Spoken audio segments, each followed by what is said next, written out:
The high noon sun didn't just shine on cinderbrush. It attacked. It bleached the splintered boardwalks to the color of old bone and baked the main street into a river of red, powdery dust. This was the New Mexico Territory, 1878, a place that felt less built by men than reluctantly surrendered by the desert. Wind was the town's only constant. It didn't just blow, it schemed, pulling that fine red dust into long, smoky tendrils that ghosted between the assay office and the livery, tasting of grit and distance. Inside the Double Butte Saloon, the air was a different kind of poisoned stale beer, unwashed bodies, and the metallic tang of desperation. A piano, played by a man whose left eye was a milky orb of indifference, provided a tinny, stumbling rhythm to the afternoon's drinking. Then the bat-wing doors crashed open. They didn't swing. They slammed back against the outer walls, propelled by a force that felt more like a verdict than an entrance. The piano player's hands froze over the keys, striking a chord of pure, jangled panic. Every head in the room, the prospectors, the railroad gandy dancers, the two bored calico girls at the corner table snapped toward the entrance. Saffron veil stood framed in the white-hot rectangle of the doorway. The light set her hair ablaze, a dark mass of copper and black pulled back tight from her face. She was half a coma, and it showed in the proud, sharp line of her jaw and the unwavering set of her shoulders. Her eyes, the color of hardened amber, swept the room. They paused, just for a second, on the man leaning against the far end of the bar. Then they settled on the figure in the center of the room, a fine, white scar, thin as a thread, pulled at the corner of her upper lip as she drew a breath. She didn't shout. She didn't scream. Her voice was a low, guttural whisper that seemed to suck all the air from the saloon. I'd rather die. On the floor, lying in a puddle of spilled rye, was a sheet of damp, important-looking paper. Deputy Deke Holleran, a man whose gut strained the buttons of his tin-plated authority, nudged it with his boot. Preference ain't part of the law. Saffron. Holleran sneered, his voice oily with satisfaction. That there is an order of seizure, signed and sealed, says you're delinquent on 4 years of property taxes. He gestured vaguely, as if the details were beneath him. Which means the county, in its wisdom, is repossessing Dry Lantern Gulch, effective immediately. A new silence fell, colder and heavier. Dry Lantern Gulch wasn't just land. It was the only reliable artesian spring for 50 miles in any direction. It was the only thing keeping cinderbrush from drying up and blowing away entirely. It was Saffron's, inherited from her mother, who had inherited it from hers. Holleran's 2 deputies, hired muscle who looked more like wolf-pack followers than officers of the law, fanned out. 1, a lanky youth with bad teeth, began clearing off the main poker table, his movements rough and eager. And, Holleran continued, raising his voice to the room, as an act of civic duty, we're holding a public auction for the water rights. Right here, right now. Cash on the barrelhead. At the far end of the bar, Arden Pike didn't move. He had been nursing the same lukewarm beer for an hour. A quiet, broad-shouldered man who seemed to blend into the wood grain. He was a former railroad scout, a man who'd spent 10 years reading maps, rock formations, and the intentions of other men. He'd come to Cinderbrush to disappear, but the town wouldn't let him. He hadn't looked at Saffron when she entered. He didn't need to. He'd been watching her for 6 months, the way she ran her small patch of earth, the way she spoke to her horse, the way she never ever backed down. Now, he let his eyes drift from Saffron's rigid back to the paper on the floor. He didn't need to read the words. He just needed to see the seal, pressed into the cheap wax at the bottom. His eyes narrowed. It wasn't the clean, sharp impression of the territorial county seal. It was sloppy, ornate. It was the stylized anvil and hammer of the Silver Anvil Ridge Company. Arden knew that seal. He knew the man behind it. Pruitt Goss, a land broker who operated from a plush office in Santa Fe. A man who bought lawmakers like he bought cigars and collected land deeds the way other men collected playing cards. Goss had been trying to get his hands on Dry Lantern Gulch for a year, ever since the railroad surveyors announced a potential spur line through the valley. Goss's method was simple if he couldn't buy it. He buried it in law. And if law failed, he forged it. This wasn't a seizure. It was a mugging with paperwork. The greed in the room was now a physical thing, thick as smoke. Men who had been Saffron's neighbors, men who had watered their own meager livestock at her sufferance, were suddenly calculating. Their eyes shifted from Saffron to Halloran, gauging the risk, smelling the profit. "Let's start the bidding at $100, Halloran boomed. Playing auctioneer. Saffron Vale took one step forward. The dust from the street clung to her boots. She was not a large woman, but she suddenly seemed to fill the doorway. Around her neck, gleaming against the dark cotton of her dress, was a heavy necklace of old Acoma silver beads, her mother's. Her hand went to it, not in fear, but as if to draw strength. Her voice, no longer a whisper, cut cleanly through the avarice. "There will be no auction." Halloran chuckled. A wet, unpleasant sound. "That ain't for you to decide, girl." "Touch that land," Saffron said, her amber eyes finding every greedy face in the room, "and you will thirst for the rest of your life. Touch that water, and your children will forget the taste of it. That is my word, and the word of the rock itself." It was not a threat. It was a curse, ancient and binding, and it made the hair on the back of Arden's neck stand up. A few men took an involuntary step back. The power of the Acoma was old, and the desert had a long memory. This was the moment. The pivot. Arden Pike pushed himself away from the bar. The scrape of his boot heel on the floorboards was loud in the sudden quiet. He didn't walk around the tables. He walked through them, a direct line from the shadows to the center of the room. He was a man of medium height but built like a load-bearing wall, solid and immovable. His face was weathered, geography rather than features, and his eyes were a pale, washed-out blue that had seen too much sun and too much wrong. He stopped 3 feet from Halloran, ignoring the deputy's sudden hand-on-holster posture. He ignored Saffron, too, though he could feel the heat of her gaze on his back. Slowly, deliberately, Arden reached into the pocket of his worn canvas duster. He pulled out a small, tarnished piece of metal.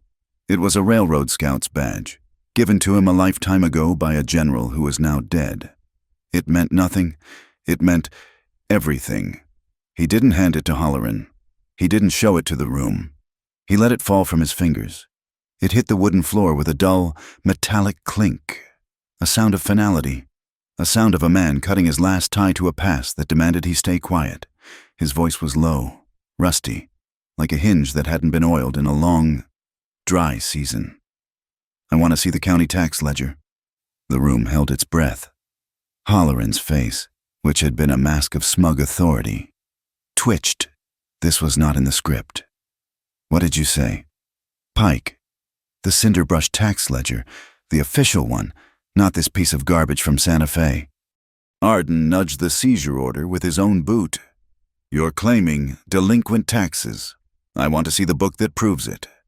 A few of Halloran's men, the ones with a shred of sense, looked nervous, but Halloran had gone too far to back down. A deep, scornful laugh rumbled in his chest. "You ain't no law. Pike, you're just a washed-up railman.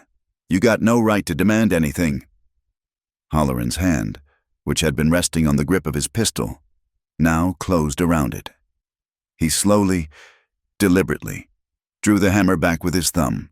The click was the loudest sound the Double Butte Saloon had ever heard. "You got 3 seconds to pick up that piece of tin you dropped and get back to your corner." Halloran's voice dropped, becoming a parody of calm authority. 1. The piano player slid off his stool and moved toward the back wall, his hands raised. 2. Saffron Vale took a half step, moving to stand beside Arden. He didn't look at her, but he felt her presence, a solid, defiant warmth at his left shoulder. He subtly shifted his weight, putting himself half an inch more in front of her. Halloran smiled. He loved this part. 3. Silence. The piano player was gone. The men at the tables had vanished, pressing themselves against the walls. creating a wide, empty lane down the center of the saloon. It was a dueling alley, a killing floor. The only things that moved were the bat-wing doors at the far end, still swinging gently from Saffron's entrance. Back and forth, back and forth. They swung open, revealing a slice of the blinding, dusty street. They swung closed, plunging the room back into tense shadow. Open, closed. A rectangle of white dust, a cavern of dark wood. The wind whistled through the gap, a low, rising note that sounded like a coming storm. The air in the Double Butte saloon was so thin, a man could die of it. Holleran's thumb rested on the hammer of his Colt, his knuckles white. The swinging doors flapped a frantic rhythm light. Dark, light, dark. Arden Pike didn't look at Holleran's gun. He looked at the man's eyes, and in them, he saw the flickering, uncertain flame of a bully who'd just been called on a bluff he didn't know he was making. "That's a nice-looking seal," Arden said, his voice just as low and rusty as before. He pointed with his chin at the document on the floor. "The Silver Anvil Ridge Company, Pruitt Goss's little pet." The name hit the room like a physical blow. Goss was a Santa Fe name, a name of railroads and senators and backroom deals that left small men ruined. It was not a Cinderbrush name. Holleran's face went from smug to sour. "You're talking crazy. Pike, this is county business." "Is it?" Arden took a half step. "Last I checked, the county seal was a star and a cactus, not a blacksmith's toy. Goss has been trying to run Saffron off this land since the surveyors came through. Now he's using you as his boot boy." The men lining the walls weren't moving, but their eyes were. They looked at Holleran, then at Saffron, then at the paper. The greed that had been so thick moments before was souring into confusion. They'd come for an auction, not to be the muscle for a Santa Fe land shark. "He's lying," Holleran roared, his authority cracking. He finally, foolishly, pointed his pistol not at Arden, but at the room at large. "This is a legal seizure. I'm blockading this town until the auction is complete, for the preservation of the peace. Nobody in, nobody out." It was a desperate move, and a stupid one. He was turning a legal matter into a hostage-taking. Arden saw his opening. "So, we're prisoners. Then, you're citizens, under my protection," Holleran spat. "Now, I'm taking this office to the street. My deputies will be at the north and south roads. The auction will happen at sundown. You two." He jabbed the pistol at Arden and Saffron. "Stay clear of the main street, or I'll have you in the drunk tank for inciting a riot." He and his men backed out, energized by the new, simpler task of playing soldier. They left the seizure order on the floor, a damp, forgotten insult. The saloon emptied in their wake, men slinking out, suddenly eager to be home, to be anywhere but the center of this. Saffron and Arden were left alone with the milky-eyed piano player, who was already starting to pour himself a drink with a shaking hand. Saffron was breathing hard. Her hands clenched so tightly the silver beads of her necklace were pressed into her palms. "Not here," Arden said, touching her elbow. It was the first time he had ever touched her. She was rigid, vibrating with a rage so cold it felt like a winter freeze. "The livery, now!" They slipped out the back door, into the alley that smelled of lye soap and old trash. The main street was already transforming. Two of Holleran's men were dragging a farm wagon across the north road. Cinderbrush was a trap. They didn't speak until they were in the deep, hay-scented shadows of Marisol Ortega's livery. Saffron's horse, a tough little buckskin, nickered at her from a stall. Saffron went to it, pressing her forehead against the horse's warm neck, her shoulders finally starting to shake. Arden stood by the door, watching the street. "Goss, I should have known." "It's not just Goss." Saffron's voice was muffled by the horse's mane. She straightened up, her face composed again, but her amber eyes were bright with unshed tears. "It's the water. I know. It's the only spring." "No," she said, turning to him. "You don't know. My mother, her people, they knew this land before it was a territory, before it was Mexico. Dry Lantern Gulch isn't just a spring. Arden, it's an ancient aquifer, a river that runs under the stone. It's enough to water this entire valley. Not just for cattle, for crops, for a city. Arden's blood ran cold. He had scouted for the railroad. He knew what water like that meant. It was the difference between a whistle stop and the next Denver. And Goss knows. He's been trying to buy it for 2 years. My father said no. My mother said no. She touched the silver beads. Then the fever came last winter. It took them both in 3 days. When the territorial lawyer came to settle their affairs, the original Spanish land grant and all my father's ledgers, they were gone. Lost in the paperwork, he said. The same lawyer who, I found out later, is on retainer for Pruitt Goss. This was bigger than a forged paper. This was a conspiracy that had been in motion for a year. It was murder by opportunity. The main door of the livery scraped open. Both of them tensed. It was Marisol Ortega, the inn's owner. She was a handsome woman in her 40s, a widow who had survived by being smarter, quieter, and tougher than any man in town. She carried a small, folded piece of linen. "The town is sealed, Arden," she said, her voice low. She didn't look at Saffron, kept her eyes on him. "Halloran has men on the rooftops now, not just the roads." "We saw," Arden said. "He's a fool, but he's a dangerous fool. He's Goss's fool." She stepped closer, and with a movement as subtle as a card sharp dealing from the bottom, she pressed the folded linen into Arden's hand. "This was left for me at the hotel desk, from a guest who left before dawn." Arden unfolded the linen. Inside was a single, wax-sealed letter. It was addressed not to him, but to the occupant, Dry Lantern Gulch, Saffron.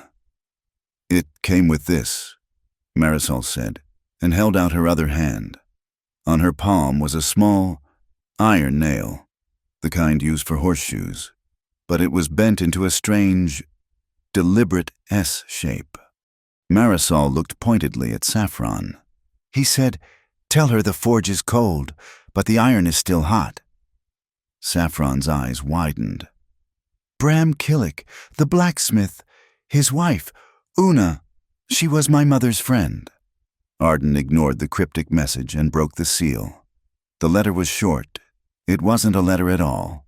It was a receipt from the Silver City County Clerk's office, dated 2 months prior, received in full $28, property tax, 1878, Dry Lantern Gulch, filed by S. Vale. It was proof, clean, undeniable proof. Saffron's breath hitched. He paid it. My father must have... "No," Arden said, turning the paper over. On the back, at the very bottom, was a small, embossed symbol, pressed so hard it almost broke the paper. It wasn't a signature.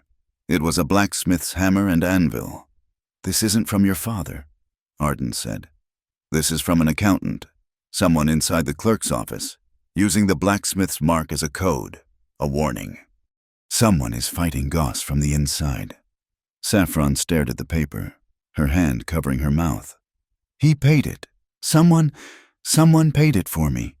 "It doesn't matter who paid it," Arden said, his mind already moving past the miracle. "It only matters that we get this paper, and you, in front of a real judge in Silver City." He moved to the livery window, which looked out onto the alley. He didn't look out. He looked at the alley. He counted his paces in his head, measuring the distance. "Saloon to the county office, 200 yards, 2 open." He looked up, at the sliver of blue sky between the rooftops. "Halloran's got men up high. The main street is a killing alley." "So what do we do?" Saffron said, her voice raw. Arden turned back from the window. "We don't use the street. We go through the assay office, over the undertaker's roof, and drop into Whistler's Cut. It's a straight run to the East Road. They'll have the road blocked, but they won't expect us to come from the Cut." He was thinking aloud, the old scout in him taking over, charting a path through hostile territory. "Get me there," Saffron said. Arden stopped, looked at her. "Get me to the courthouse in Silver City," she said, stepping toward him. The desperation was gone, replaced by a bargaining, calculating fire. "I'll give you whatever you want. Money, part of the—" "I don't want your money." Arden cut her off. "Then what? Why should I?" he asked, his voice genuinely curious. "I came here to be left alone. This is your fight." Saffron's gaze didn't waver.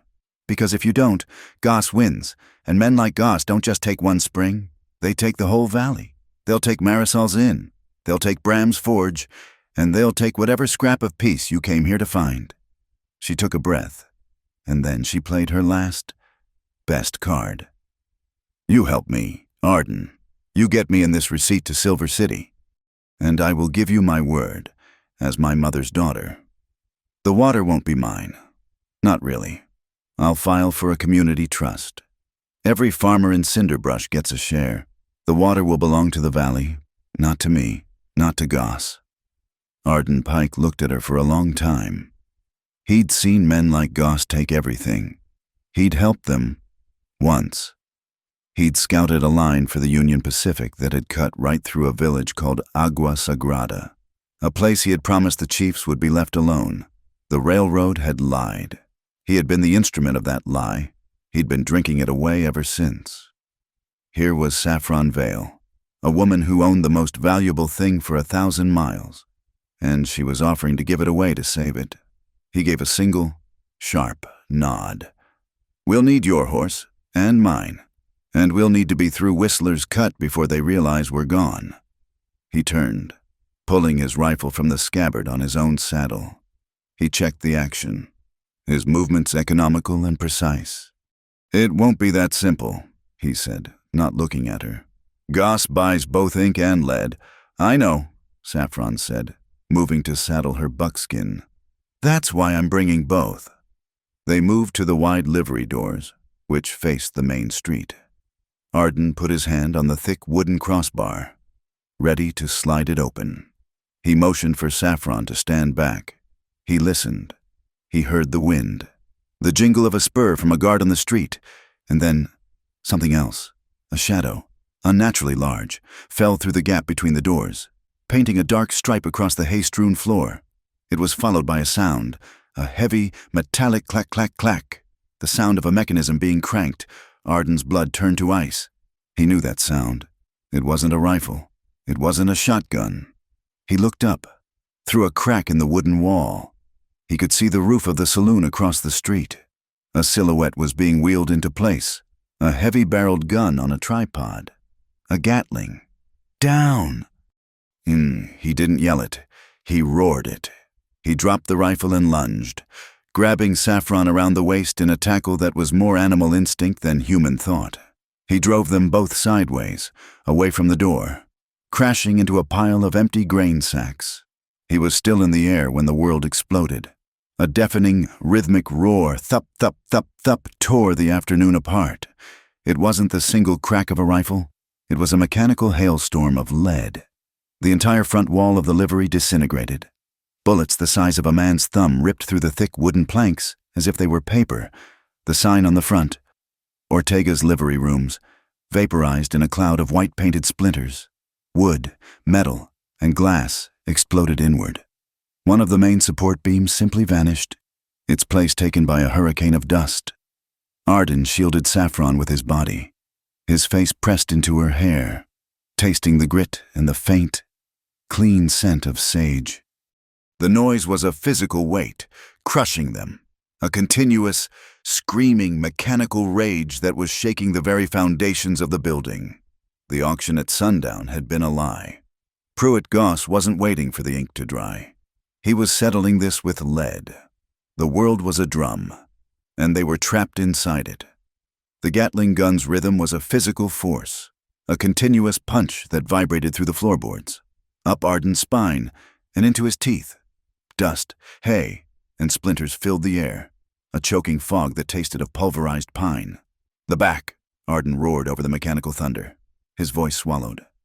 He didn't know if she heard him, but he grabbed her arm and pulled. "My horse west!" Saffron's buckskin was screaming in its stall, eyes white with terror.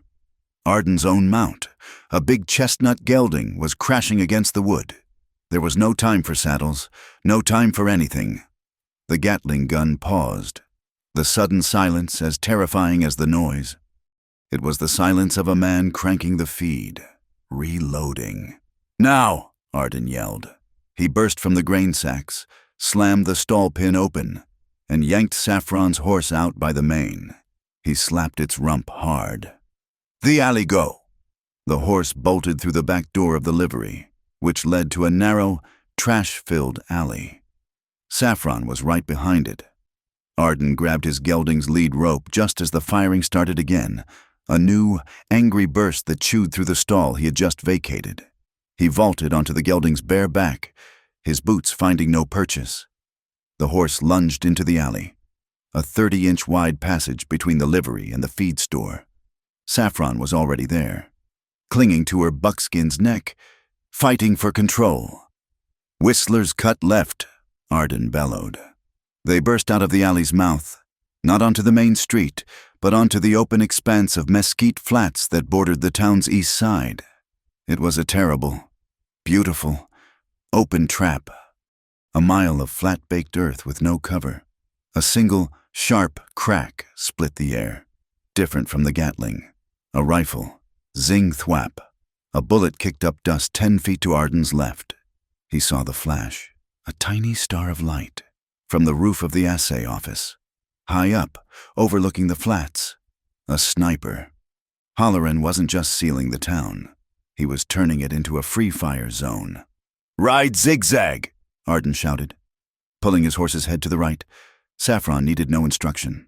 She was a natural rider, low and balanced, moving with her horse as one. Another shot. Zing! This one was closer, whining past her ear. They were 100 yards out, but the sniper was good. He was leading them, taking his time. Arden reined in. A desperate, insane gamble.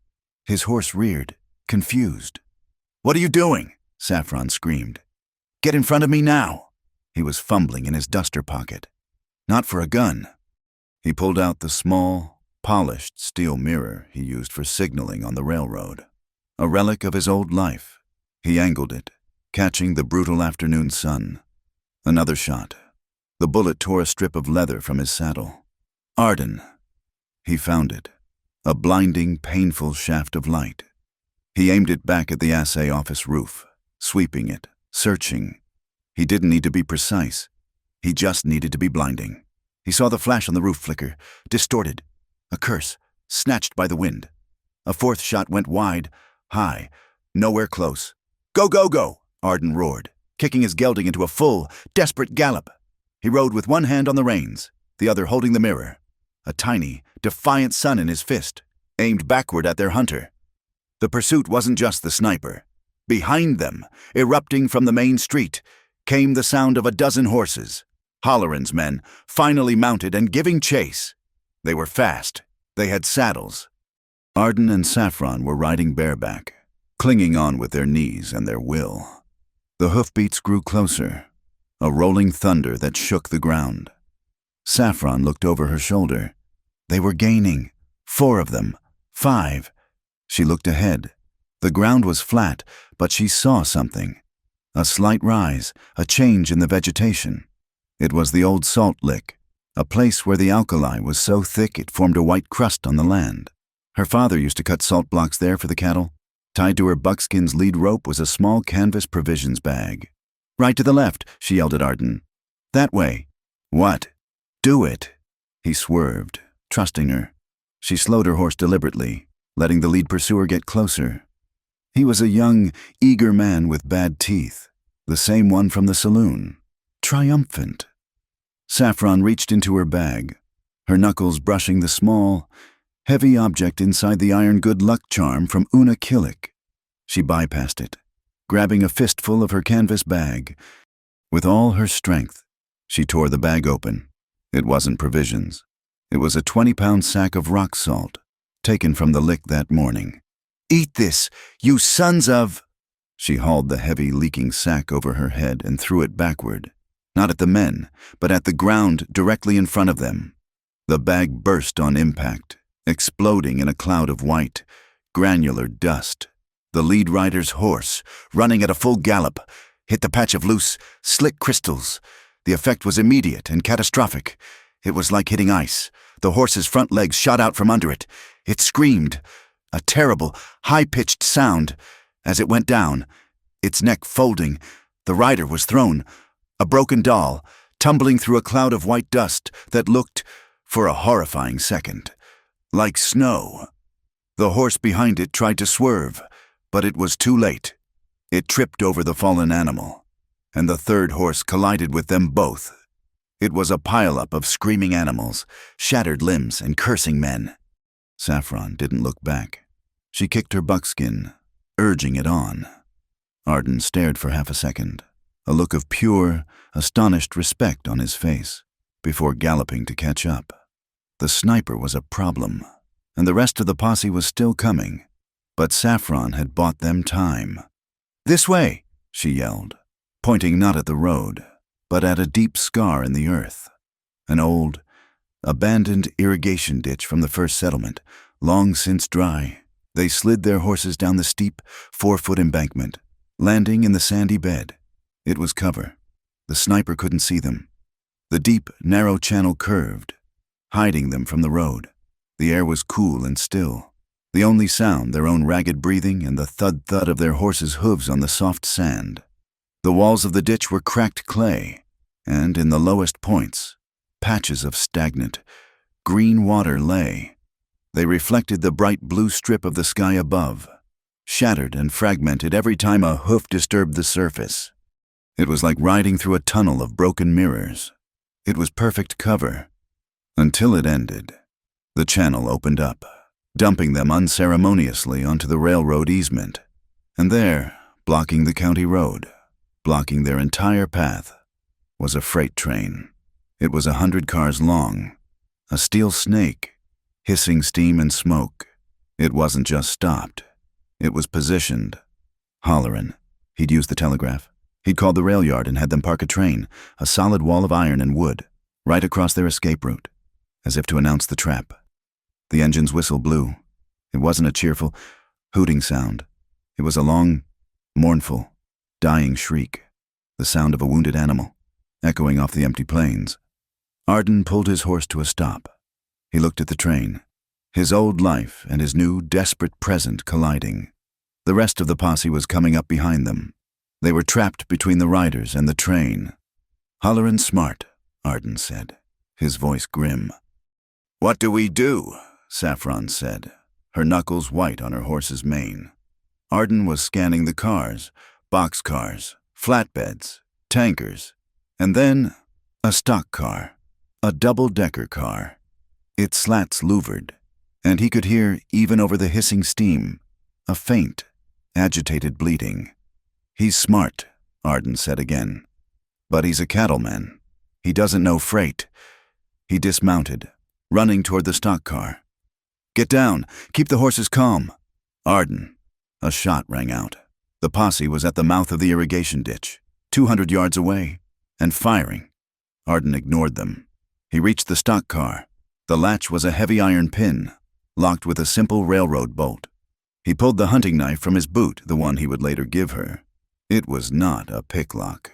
He didn't try to pick it. He jammed the point of the blade into the wooden groove of the lock mechanism and put his entire weight on it. He didn't need to pick the lock. He just needed to break the housing. Wood splintered. The bolt held. Another shot. A bullet pinged off the steel wheel of the car, 4 feet from his head. He slammed his boot against the knife handle. Crack! The wooden housing split. The pin dropped. Arden grabbed the heavy latch and pulled. The side of the car slid open with a rattling groan. For a second, nothing happened. Then, a wave of dirty, panting, terrified sheep spilled out. 1, then 5, then 100. They were a wool cloud, a living, bleating, panicked mass of fleece. They poured from the car, disoriented, and fanned out, running in every direction, but mostly away from the noise of the guns. They ran directly toward the posse.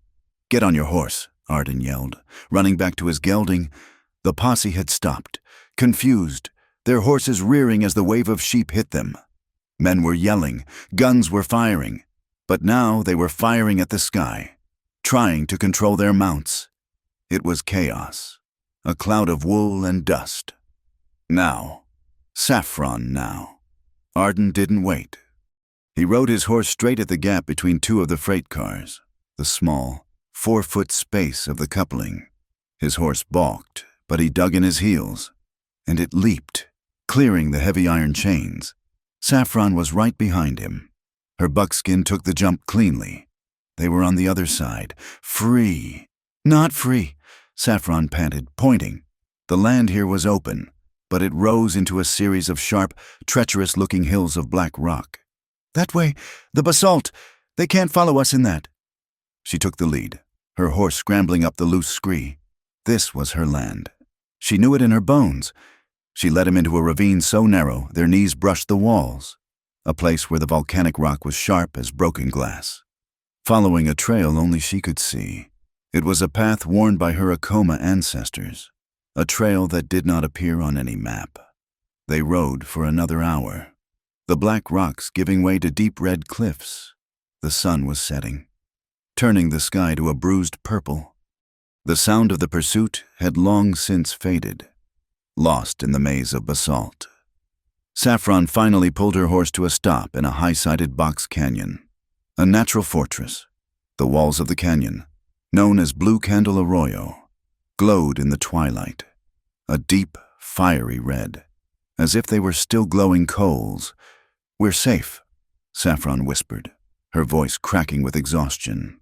She slid from her horse's back, her legs buckling. Arden dismounted, his own body screaming in protest. He landed hard, and a sharp, hot pain shot up his left arm. He looked down. There was a long, bloody gash on his forearm, just below the elbow. He didn't even remember getting it. A splinter from the livery, a ricochet. It didn't matter. It was bleeding sluggishly, soaking the sleeve of his duster. He sat on a rock, suddenly more tired than he had ever been in his life. The wind was picking up, but it was different. It was cool. It smelled of dust. Yes, but also of something else, something clean and wet. It was the rare, impossible smell of coming rain. A change of season, a change of luck. Saffron came over to him, her movements stiff. She was carrying her water skin. She didn't say anything. She just knelt, unhooked the skin, and poured a small, precious stream of water over his wound. Arden hissed as the water hit the raw flesh. "It's deep," she said, her voice flat. Before he could answer, she reached up, her fingers fumbling at her throat. She untied the dark blue cotton scarf she always wore. It was not a dainty thing. It was a work scarf, faded and soft from 1,000 washings. She ripped it, a clean, tearing sound that echoed in the quiet arroyo. She took the long strip of cloth and, her movements suddenly precise and economical, began to wrap his arm. She was quick, her fingers brushing his skin, pulling the bandage tight. Her touch was not gentle. It was firm, practical, and in its own way, more intimate than any caress. Arden watched her. Her head was bent, the last light catching the copper threads in her dark hair.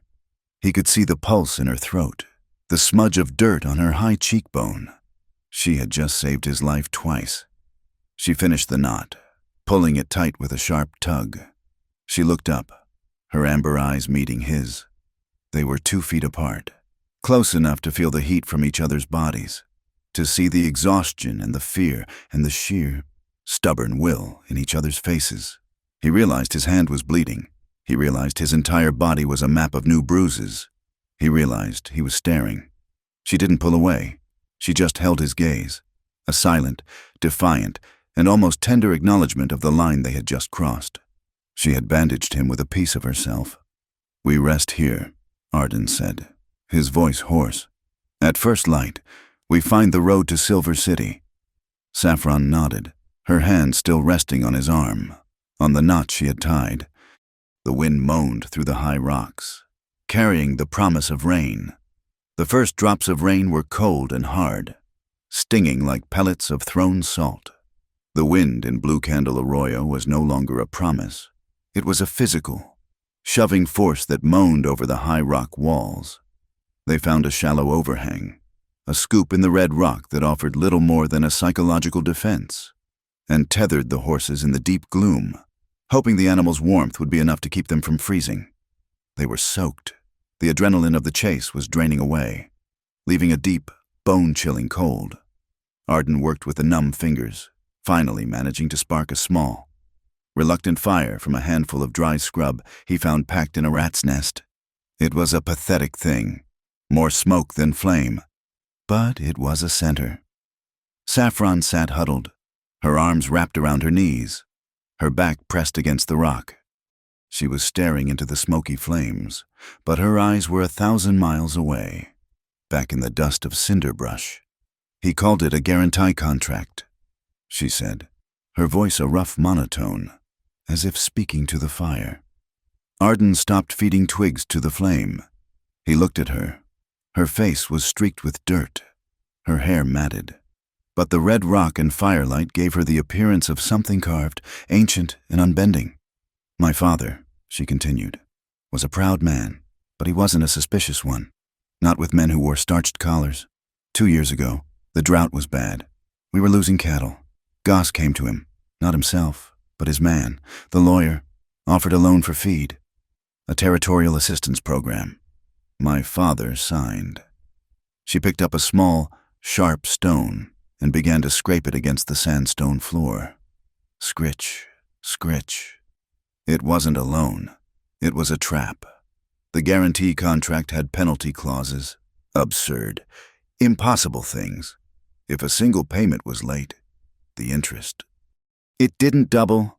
It multiplied by 10. Then, if he missed the penalty payment, Goss had the right to seize the land as collateral for the risk to his investment. My father was a good rancher, but he wasn't a lawyer. He thought he was signing for help. He was signing his own execution. Scritch, scritch. The sound was setting Arden's teeth on edge. When he found out, when he saw the new bill for administrative fees that was more than our whole herd was worth, he went to fight, he and my mother. They were going to Silver City to see a real judge. They never left. Her hand stopped. The fever, it came on them so fast, both of them. One day they were packing. The next they were burning up. She looked at Arden. Her amber eyes filmed with a memory so cold it burned. I've lived in this territory my whole life. Pike, fever is slow. It takes one, then maybe another. It doesn't strike two strong, healthy people in the same night, like a snake. You think he... Arden's voice was low. I think convenient is the word Goss would use. Saffron whispered. I was 18. I was nursing them. They were gone in a week. The lawyer from Santa Fe was at our door the day after the funeral. He offered his deepest condolences. And then he asked for the original land grant, just to file the new title in my name. He was so kind. And I was so tired, I gave him the file box. He came back the next day. He said, My dear, the contract file and the tax ledgers seem to be missing. He said, What a terrible, disorganized tragedy. And he's been filing for seizure ever since. Arden stared at his own hands. The story settled in his gut like lead. He had seen this before. Not with poison, but with paper. The pen, the ledger, the law. They were the railroad's favorite weapons. They were cleaner than a Gatling gun and left more people dead. He scouted your land, Arden said, his voice flat. He knew what the water was worth. The contract was just the key. The fever was the open door. He stood, walking to the mouth of the shallow cave, and looked out at the rain. Now a steady, miserable drizzle. He felt the old, familiar shame rising, the metallic taste of his own past. The railroad wanted a shortcut, he said, his back to her. Through the Agua Sagrada range, it was a place the Ute and the Acoma both held sacred, but the map said it was government land. Saffron was silent, listening. I was the scout. My job was to tell them if the rock was solid, if the water was there, if the grades were too steep, and if the local assets were friendly. That's what they called people, local assets. He turned, and his face was a mask of self-loathing. I met with the elders, in their village. They shared food with me. They showed me their sacred places. They were good men. I gave them my word. The railroad's word. I said the line would go around the valley. I promised. I filed my report, he went on, his voice a rasp. I recommended the North Pass. Harder to build, but it left them whole. A month later, my boss calls me in, pours me a whiskey, congratulates me. My report, he said, had confirmed the Southern Pass, right through the village, was the most economically viable route. He said I'd save the company $2 million. I didn't understand. He showed me my report, my signature, but the words were different. The maps were changed. They'd used my survey, my trust, to build their case. I rode back. I rode for 2 days.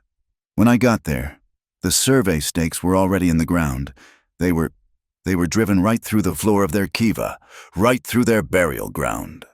The cavalry was there, protecting the company's property. They were moving the whole village, forcibly. He closed his eyes. A woman, an old woman I had eaten with, she spat at my feet. She didn't curse me, she just looked at me. I quit that day, turned in my badge. I've been drifting ever since. I came to Cinderbrush because it was the last place on the map that no one else wanted. He looked at Saffron. Until now. He expected. He didn't know. Pity, understanding. He didn't get it.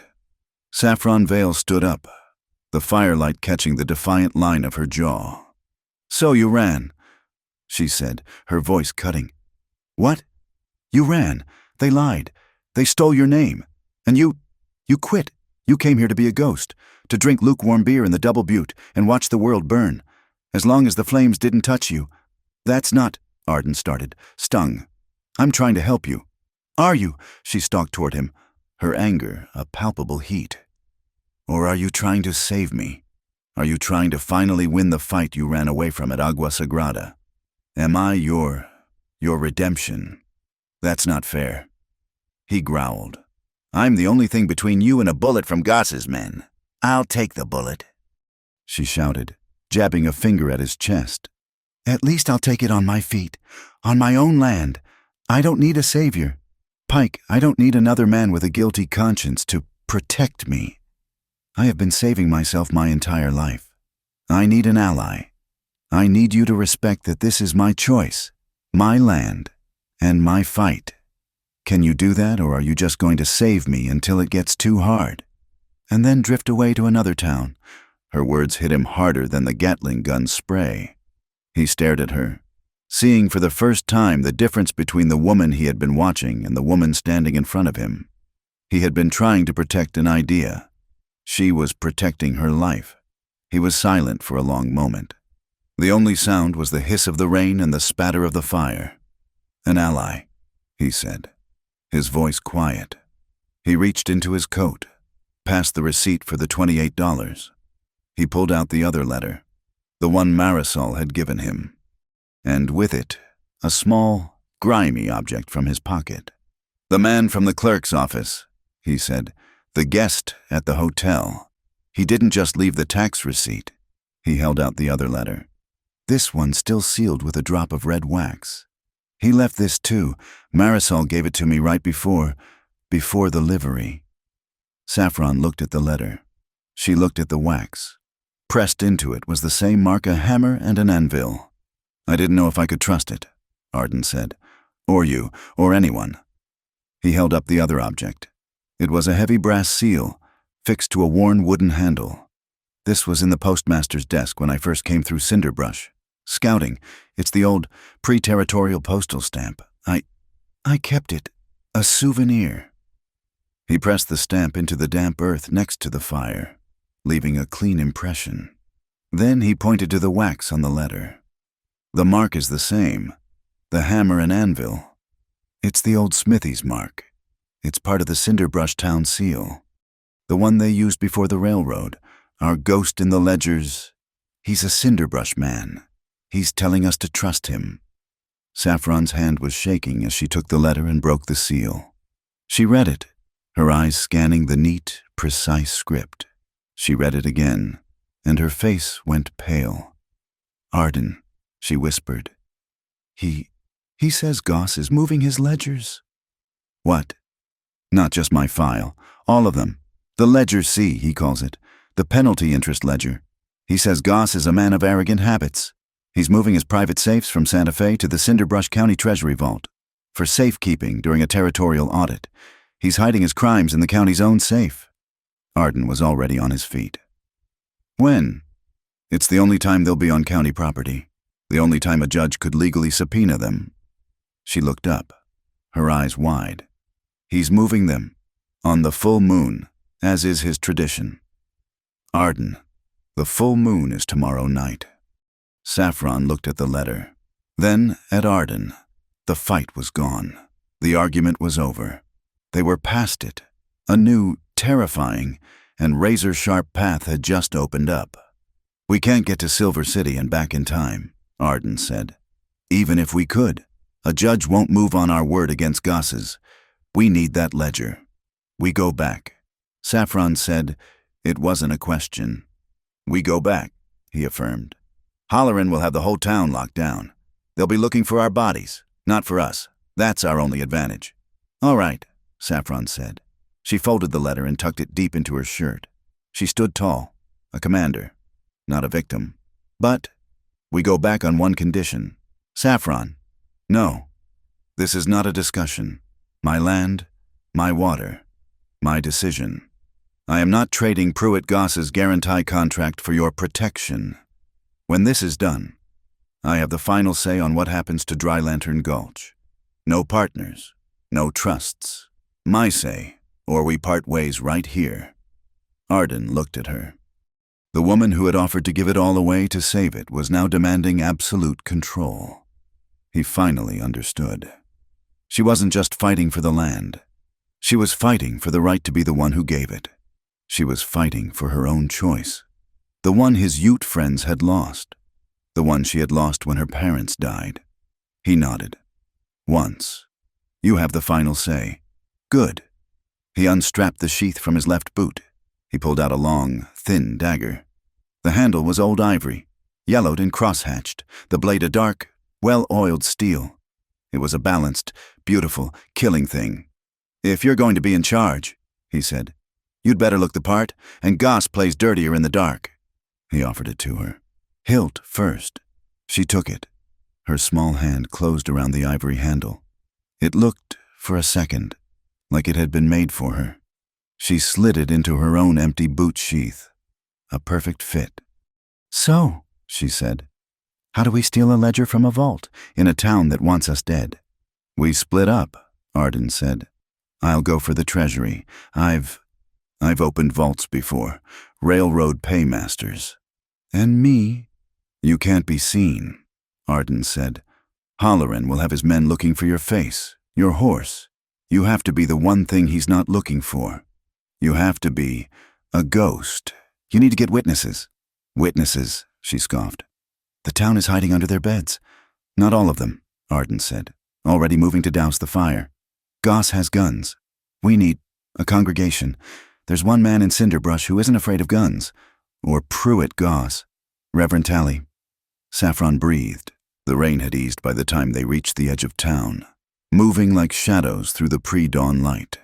The adobe church was dark, a solid block of faith and mud at the end of a forgotten street. Tally was in the bell tower, as if he had been expecting them. He was a tall, gaunt man in a threadbare coat, with a face like a wind-scarred cliff. They didn't waste time. Saffron laid it all out. The forged order, the tax receipt, the accountant's letter, the plan. Tally listened, his hands clasped, his head bowed. When she was finished, he was silent for a full minute. I have preached against the sin of usury from that pulpit, he said, his voice a low rumble. I have named the sin of greed and watched Mr. Goss's men sit in the back pew, polishing their silver dollars, and I have felt a failure. He looked up, and his eyes were not gentle. They were fierce. The Lord's work, it seems, is sometimes done with a crowbar and a well-placed witness. He put one large, calloused hand on the thick bell rope that hung in the center of the room. You get your proof. Mr. Pike, you bring that? That ledger C to the courthouse steps. Not in the dark, in the light. Get it to the judge. I will watch. And when I see that ledger opened, when I see the truth brought to the light. His hand tightened on the rope. I will ring this bell. I will ring it until it cracks. And all of Cinderbrush, all the fools he has robbed, all the souls who have prayed for a sign, they will come. They will come and bear witness. They found shelter not a moment too soon. The brief lull in the weather had been a lie, a cruel joke by the sky. As they crept away from the bell tower, leaving Reverend Tally to his righteous vigil, the clouds tore open again, this time with a cold, vindictive intensity. The rain was a solid wall, turning the alleys of Cinderbrush into churning rivers of mud. Their refuge was a collapsed section of the old Spanish Presidio wall, a thick, fallen slab of adobe and stone that created a low, dark overhang.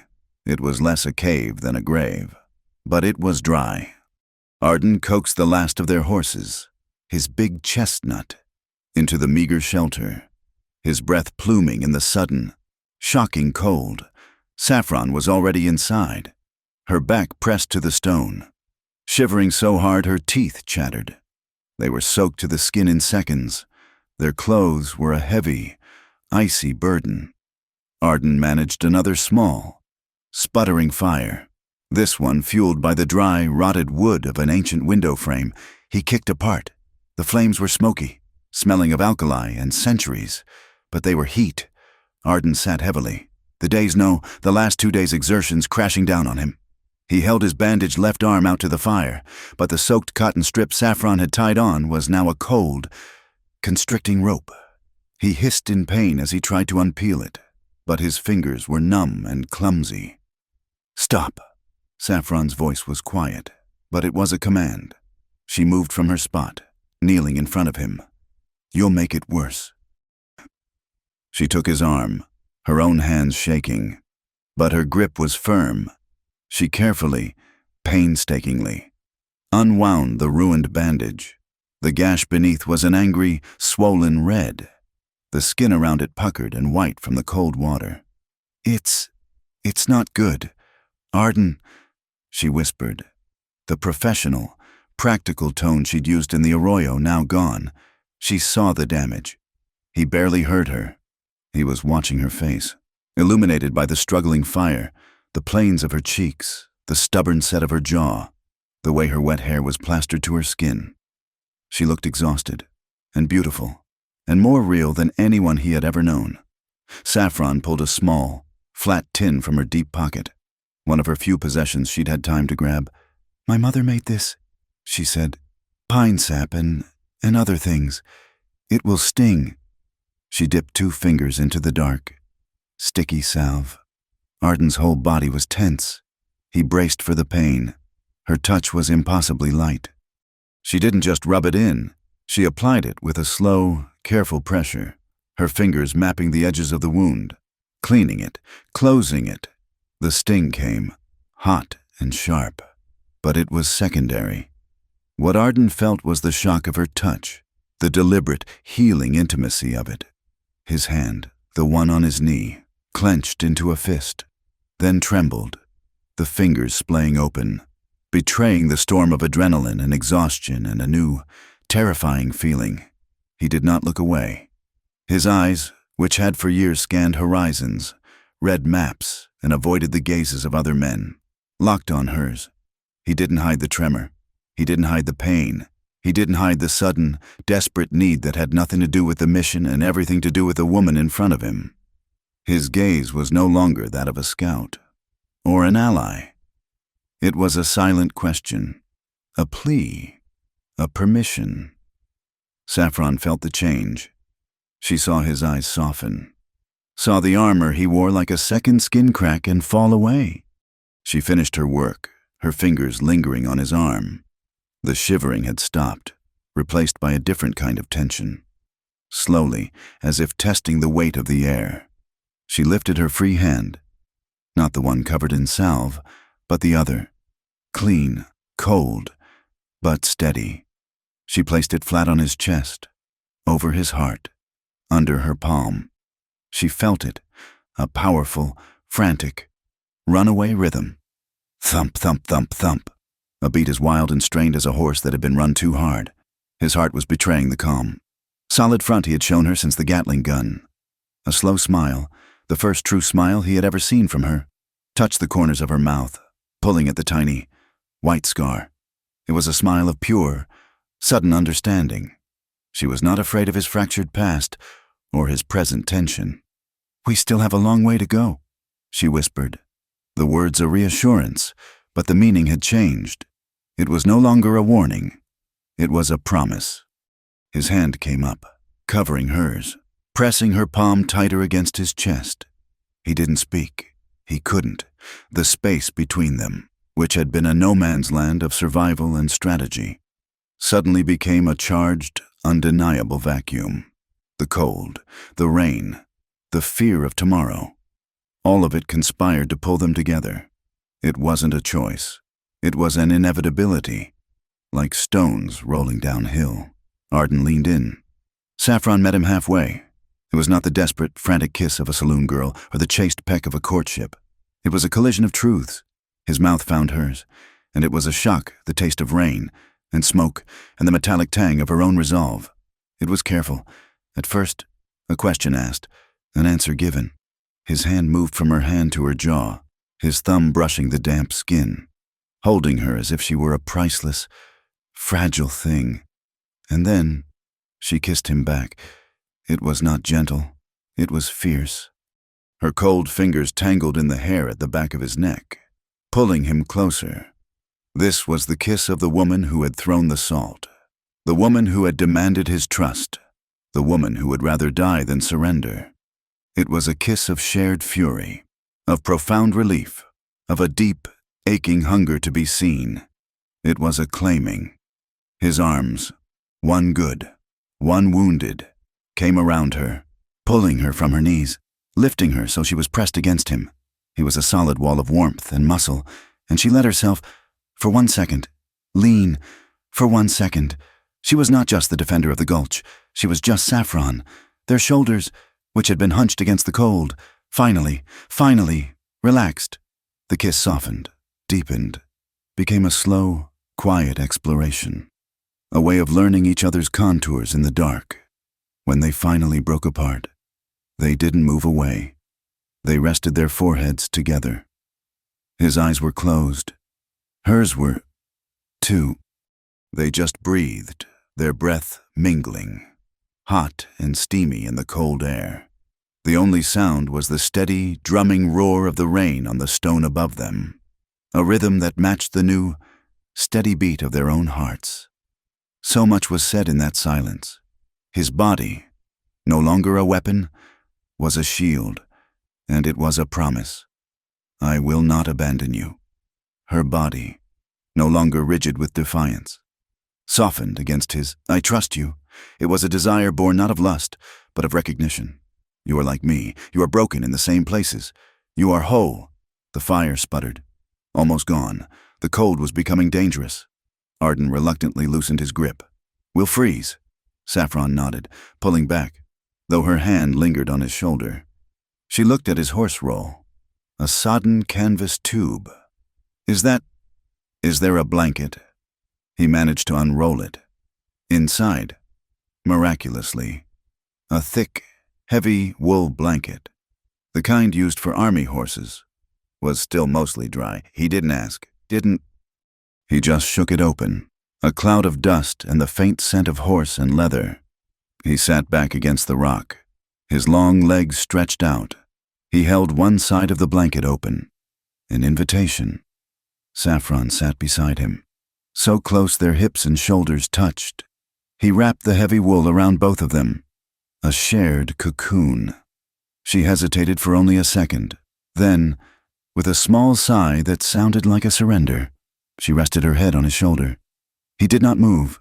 He just stared into the dying embers, his good arm draped over her, holding the blanket in place.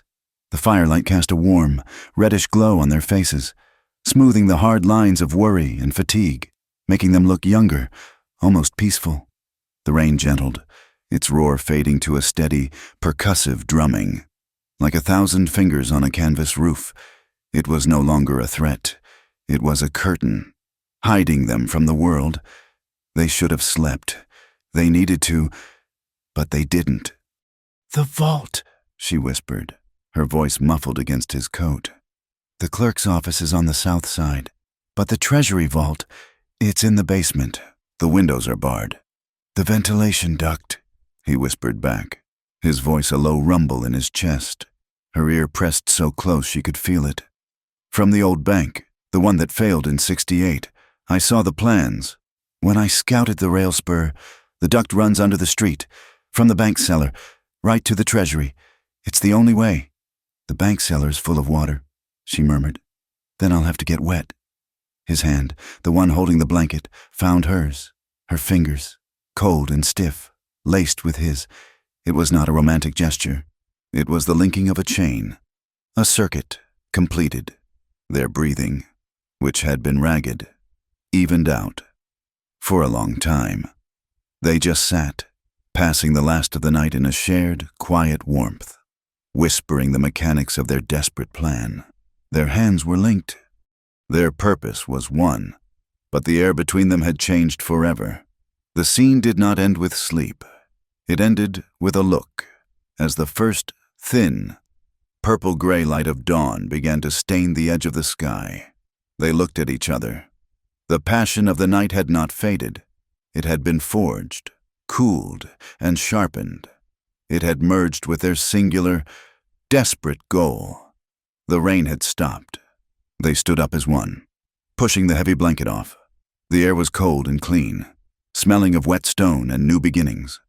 They moved with a shared, silent understanding. The determination on their faces was as clear and as dangerous as the edge of a newly sharpened blade. The heist was on. The day of the full moon dawned cold and unnervingly clear. The rain had washed the air, making every sound in Cinderbrush carry the creak of a sign, the stamp of a horse in the sealed livery, the low, angry voices of Halloran's men, who were now jumpy and irritable after 2 days of a fruitless, wet blockade. They had split before the first light, moving with the practiced stealth of ghosts. The plan was a 3-pronged spear, and every point had to strike true. Saffron went first. She moved not through the streets, but through the backlots and chicken coops, a shadow in the pre-dawn gray. Her destination was the smithy, a squat, powerful building of black rock and soot that sat at the edge of town, its anvil already silent. She didn't knock.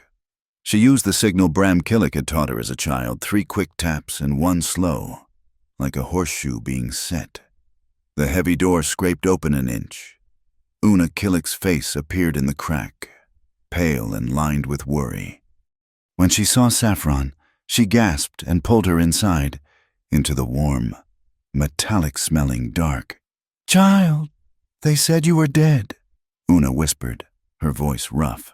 She was a woman built on the same lines as her husband's anvils, solid and strong. Bram Killick emerged from the shadows near the forge, a huge, bearded man holding a cold shut. "They hoped you were dead. It's different." He looked Saffron up and down. "You're hurt." "I'm alive," Saffron said, cutting him off. "And I'm not running." She laid out the plan. Not all of it, not the vault, but her part. "Reverend Tally has the church bell, but Goss's men know the church. They'll watch it."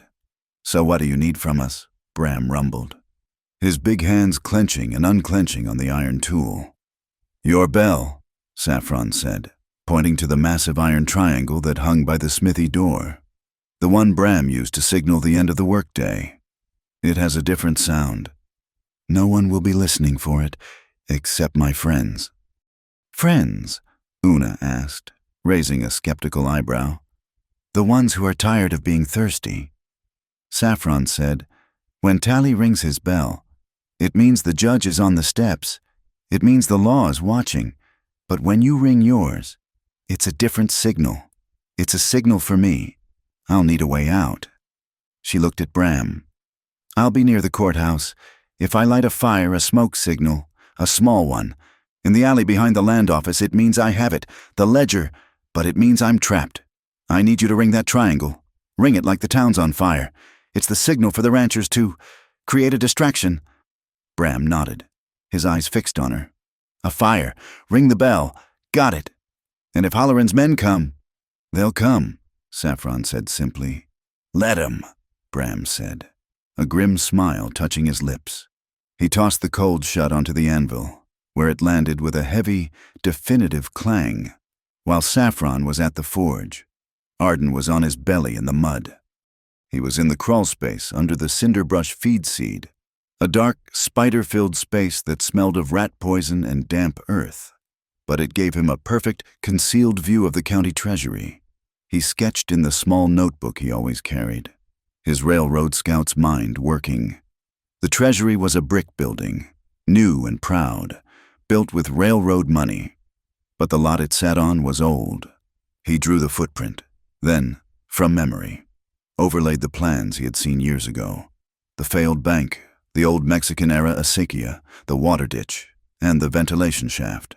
He marked the entry point, a collapsed cistern behind the old bank. He marked the route 30 yards, under the street, through a duct that was probably half full of stagnant water and God knew what else. He marked the target, a 3-inch thick steel plate on the inside of the treasury's basement wall. It could be done, but as he worked, he saw something that made his blood run cold. They rode in from the north, not even trying to be quiet. 4 riders. They weren't Halloran's farm boy deputies. These men were different. They wore long, trail-worn dusters, and their hats were pulled low. They were too thin, their faces gaunt, and they rode with a lazy, predatory slump that was far more terrifying than any soldier's stiff back. Their horses were hard used, and their saddle scabbards held repeating rifles, not old farm shotguns. They stopped in front of the saloon, and Halloran came out to greet them, his hat in his hands, his whole posture one of fawning. Terrified respect. Arden knew the type. He'd seen them in the railhead towns in Kansas, in the high-country mining camps. They were men who were for hire, but what they sold wasn't security. It was fear. One of them, the leader, dismounted. He was tall, with a braided strand of gray hair hanging from under his hat. He spat on the boardwalk, a thick, brown stream of tobacco. The rumor was true. Goss wasn't taking any chances. He had hired the Lobo Draw gang. At the same time, Reverend Tally was walking. He moved through the streets openly, his threadbare black coat and tall, gaunt frame making him an unmistakable figure. He carried a simple clipboard and a pen. He was not a fool. He knew he was being watched, but he also knew that Halloran's men would not dare shoot a preacher in broad daylight. Not yet. He went to the small, sun-baked homes of the washerwomen. He went to the miners, sitting idle and grim by the closed saloon. He went to the failed dry goods store. He didn't make a speech. He just held out the paper. A petition, he said, his voice a low rumble, to the territorial judge, requesting a full, public audit of the county ledgers, in the name of fairness. Some looked away, afraid, but then one woman, a widow whose small house was next on Goss's list, took the pen and painfully scrawled her X, then another, and another. He was not gathering an army. He was gathering a congregation. He was building a shield of public morality, a document that would prove to the judge that this wasn't just Saffron's fight. It was the town's. As the sun reached its zenith, Saffron moved to the Plaza de Piñon. It was not a plaza at all, but a walled-in courtyard behind Marisol's inn, a place where the piñon trees grew thick and the laundry was hung. Marisol had done her work. 6 men were waiting for her, small ranchers, homesteaders, their faces weathered to the color of old leather, their hands permanently curled from a lifetime of holding reins and plows. They were the men who had been at the saloon, the ones who had smelled the profit in Halloran's auction but who were now trapped, like her, in Goss's town. They looked at her with suspicion. She was a woman, and half a coma at that.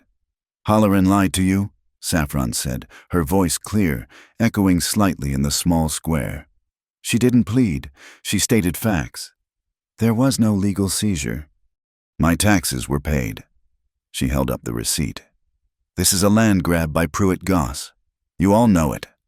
One of the men, a grizzled old-timer named Enoch, spat.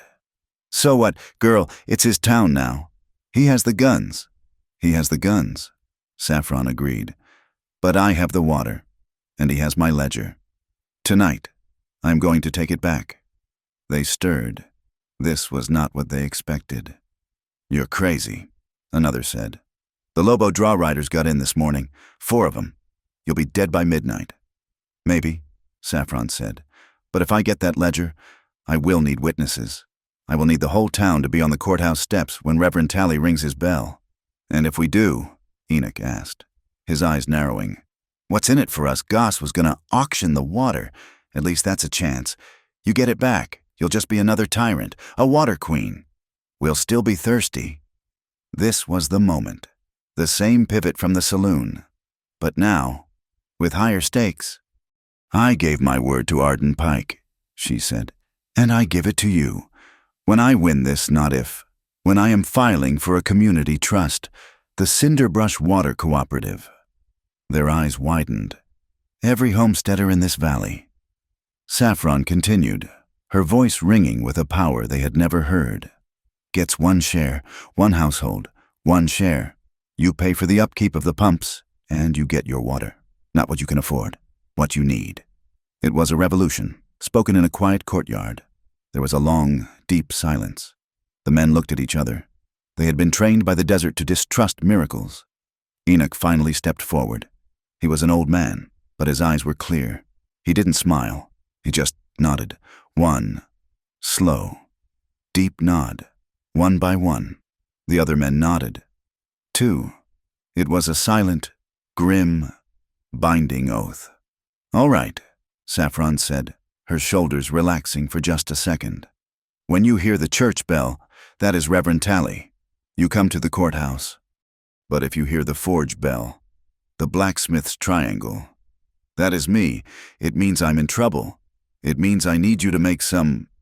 Come out the alleys. Bring your horses. Just be everywhere. Be chaos. Be a cloud of wool." She held up her hand. Her fingers splayed. "If you see one of us, one of Tally's people, and the Lobo men are coming, you do this." She closed her fist, then quickly splayed her fingers again. "A signal. It means scatter. Disappear. The plan is off. Just scatter." They nodded, practicing the simple, urgent gesture. A community was being forged, not in a church, but in a dusty courtyard, in the shadow of hired guns. The day bled away, the sun set, and the full moon rose. A cold, perfect, silver disk. It was a terrible, beautiful light, bright as day, but without color. It bleached the red dust to a pale gray. It cast shadows as sharp and black as cuts. It glinted off the tin roofs, the rails of the side-tracked freight train, the abandoned ore cart wheels by the mine. It was a stage, lit for a tragedy. Saffron was back in the shadows of the smithy, the agreed-upon meeting point. She was checking the action of her rifle, her hands steady. Arden slipped out of the darkness, his face streaked with mud from his reconnaissance. He no longer looked like a scout. He looked like a soldier. "They're there," he said, his voice a low breath. "The Lobo men. 2 are on the saloon roof watching the courthouse. 1 is at the street-level door to the vault, the leader. He's inside, with Holleran. They're waiting for the delivery. So are we," Saffron said. They stood in the deep shadow of the forge, the moonlight painting a bright silver rectangle at their feet. Una Killick came out from the back, her face grim. "Wait," Una said. She held out her calloused, soot-stained hand. On her palm was a small, simple ring. It wasn't silver. It was black iron, forged from a horseshoe nail, hammered into a perfect, unbroken circle. "My grandmother gave me one. She said it. It keeps you whole, so you don't break on the road." Saffron looked at the simple, powerful, ugly thing. She took it. It was still warm from Una's hand. She slid it onto the ring finger of her left hand. A perfect fit. A different kind of vow. She looked up at Arden. The moonlight caught the silver of his eyes, the mud on his cheek. He was no longer a ghost. He was the most solid thing in her world. He didn't speak. He didn't touch her. He just looked at her, at the iron ring, at the dagger in her boot, at the unbending line of her spine. He saw his ally. He saw his equal. He gave a single, sharp nod. She nodded back. It was not a gesture of hope or of love. It was a hammer blow. It was an agreement. It was the sound of a pin being pulled, a gear locking into place, a clock striking midnight. Arden slipped back into the darkness, moving toward the old bank. Saffron took a deep, steadying breath and moved toward the courthouse alleys. The heist was on. The moon was a cold, silver wound in the sky, spilling a light so bright it felt like an accusation. Arden Pike moved in the shadows it cast, his belly pressed to the cold, wet stone of the collapsed cistern. The air smelled of mud and 1,000 years of decay. Below him was a black, perfectly square hole, the mouth of the ventilation duct. He checked his pocket watch. The click of the mechanism was loud in the silence. 9:14. The carriage carrying Goss's ledgers, according to the accountant's letter, was due at 9:30. He was early. He was always early. He could hear the guards, even from here, 50 yards from the treasury. He could hear the scrape of a boot on the boardwalk, the low murmur of voices. He had timed them for an hour. The man on the street, one of Halloran's, walked a predictable 20-pace beat. The Lobo draw man on the roof was stationary, a smoking gargoyle. Arden slid his legs into the hole. The water was a shock, colder than the grave, chest deep. He clamped his jaws shut to keep his teeth from chattering and submerged, pulling himself into the square. Stone throat of the duct. It was a coffin for a living man. He could not stand. He could not crawl. He moved in a low, agonizing crouch, his shoulders scraping the slime-covered walls, the heavy ledger-breaking tools on his belt clanking with every movement.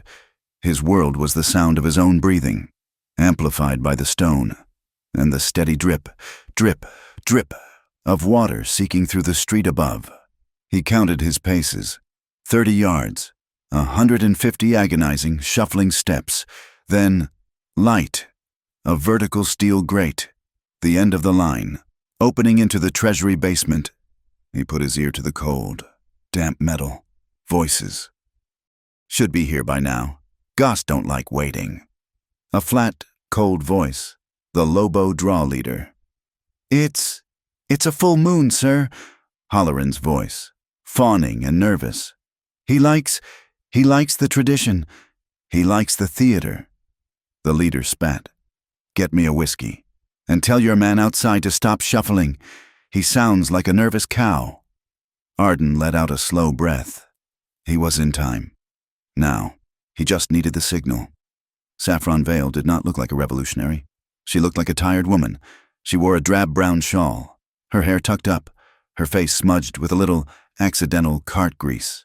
She was leading a sway-backed mule pulling a rickety wagon, piled high with loose, dry hay from Marisol's ravaged livery. She turned onto the main street. The moonlight made it a river of silver. She could see them all. The 2 Lobo men on the saloon roof, rifles cradled, Halloran's men at the crossroads, and, standing like a dark sentinel by the church, Reverend Tally, his petition board in his hand. Saffron guided the mule toward the center of town, right into the intersection, right under the cold eyes of the men on the roof. She gave a sharp, deliberate tug on the left rein. The front left wheel of the wagon, its axle pre-sawed almost through by Bram Killick, gave a terrible, splintering crack. The wagon lurched violently, pitching Saffron to her knees. The entire load of hay tumbled forward, a dry, dusty avalanche that completely blocked the intersection.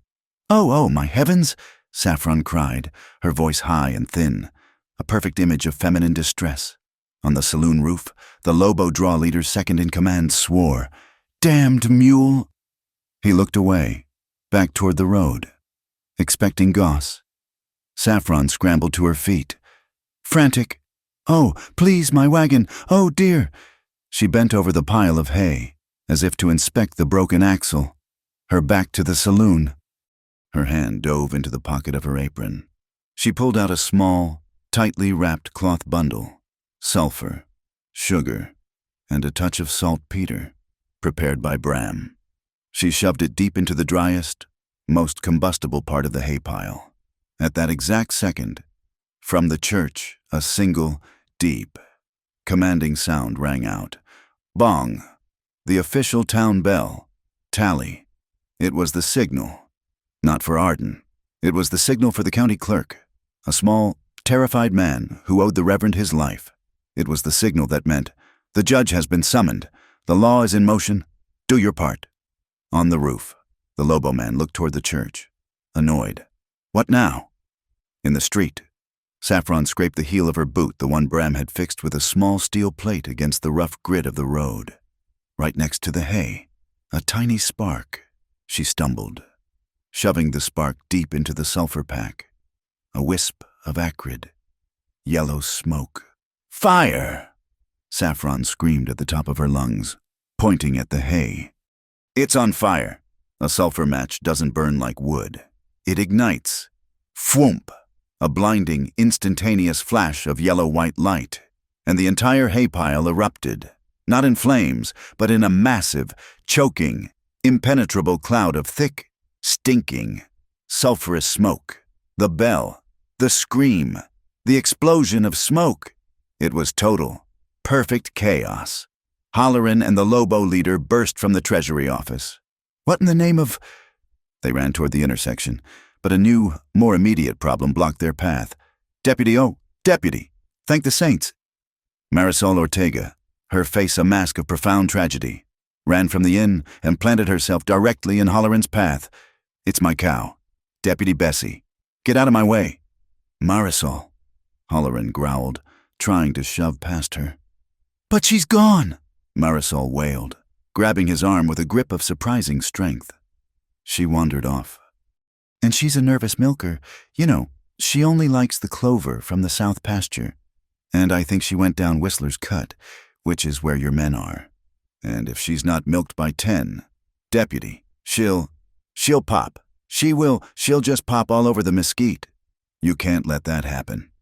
The Lobo leader looked at Marisol as if she were an alien species. Holleran, red-faced, was trapped between his new homicidal boss and the town's most respected and most hysterical. Widow? Marisol, he pleaded. And her calf. It's bereft. It's just bereft. Deputy, it's been moaning a sad, low, mournful sound. The diversion was set. In the duct, Arden felt the bong of the bell vibrate through the stone. Signal. He heard the shouting, the whoom of the fire, the distant, hysterical voice of Marisol Ortega. The patrol inside the Treasury. The man with the shuffling feet ran up the stairs. Sir, the whole street's on fire. Idiot, it's just hay, the leader's voice. But they were all distracted. They were all looking at the street. Now. Arden put his boot heels against the grate and pushed. It was old iron, rusted, but it held.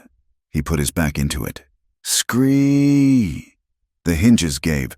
He fell, rolling, onto the cold, damp stone of the Treasury basement, soaked, muddy, and smelling of the sewer. He was in a storage cage, dark and filled with old files. The main vault was ahead, a thick steel and iron monster, but beside it, just as the letter had promised, was a smaller, older, secondary safe, a Blackwood fire thief-proof model from the 1860s. He knew this safe. He'd opened 2 of them for the railroad. After the paymasters had inconveniently died, he pulled his tools. He didn't use a stethoscope. He used his fingers, the touch he had learned in a world of maps and stone. He placed his left hand on the cold steel to feel the vibration, his right hand on the dial. Click, whir, click, thump. He pulled the heavy, T-shaped handle. It swung open with a well-oiled, expensive shush. Inside, there was only one thing, a single, massive, leather-bound book on the spine. In tarnished gold, the letter C, Ledger C. He grabbed it. It was heavy, a tome of sin. He opened it, his fingers fumbling with the clasp. The paper was crisp, the script elegant, and the ink, it was a brilliant peacock blue. He found Saffron's father's name, and under it, the column of fees. Fee Sandstorm Act of God, $100. Penalty, arid air maintenance, $45. Interest drought market fluctuation, 210%. He's in the vault. The voice was from the top of the basement stairs. Hollerin'. The Lobo leader had shoved Marisol to the ground and had seen, in the smoke, the one thing that was wrong, the open basement grate. Arden slammed the ledger shut. He was in a stone pit. Holleran was at the top of the stairs, blocking the only exit, his pistol leveled. "Give me the book. Pike, it's over." Arden tucked the ledger inside his duster. "I don't think so." "Then you're a dead man. In a sewer." Holleran sneered. He cocked his pistol. Twang. The sound was high, sharp, and not from in the room. A thunk. Holleran grunted, flinching back. A small, black-feathered bolt, a quarrel, was embedded in the wooden door frame, a hair's breadth from his face. What in the... Holleran looked up, confused, at the high barred, street-level window. Twang! A second bolt shattered the window's glass, flying past Holleran's head and embedding itself in the stone wall behind him. But this one was different. This one had a thin, dark cord tied to it. The cord was now dangling in the basement. Arden didn't think. He ran.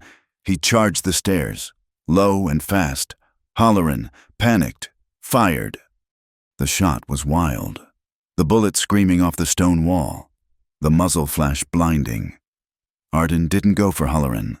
He lunged past him, grabbing the dangling cord with his left hand. "Pull!" he roared. At the broken window. Outside, in the alley. Saffron, her face a mask of black soot and grim determination, threw her entire weight against the small, powerful, custom-made spanning lever of a fence-stretcher's crossbow. The cord went taut. Arden, clutching the ledger to his chest, was ripped off his feet.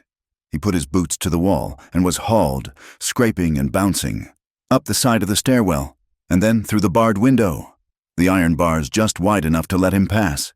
He crashed into the alley, a tangle of mud, rope, and saffron. "Got it," he coughed, holding up the ledger.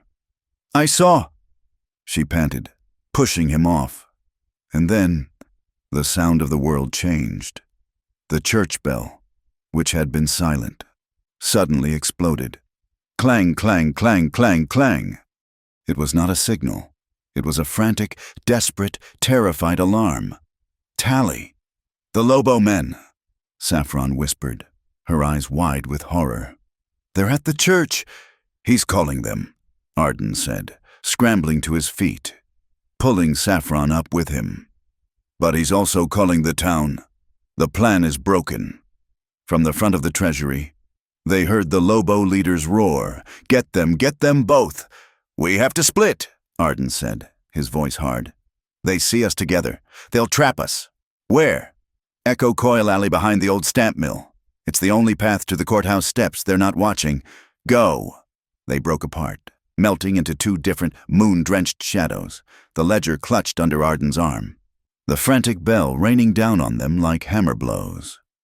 Echo Coil Alley was a stone throat, and it vomited them out onto the courthouse steps.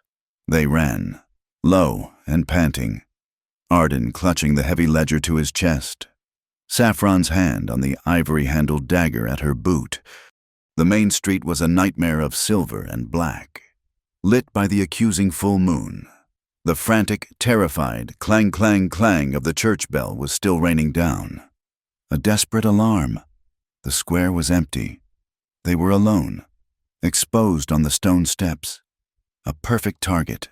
"Where are they?" Saffron panted, scanning the dark windows of the saloon.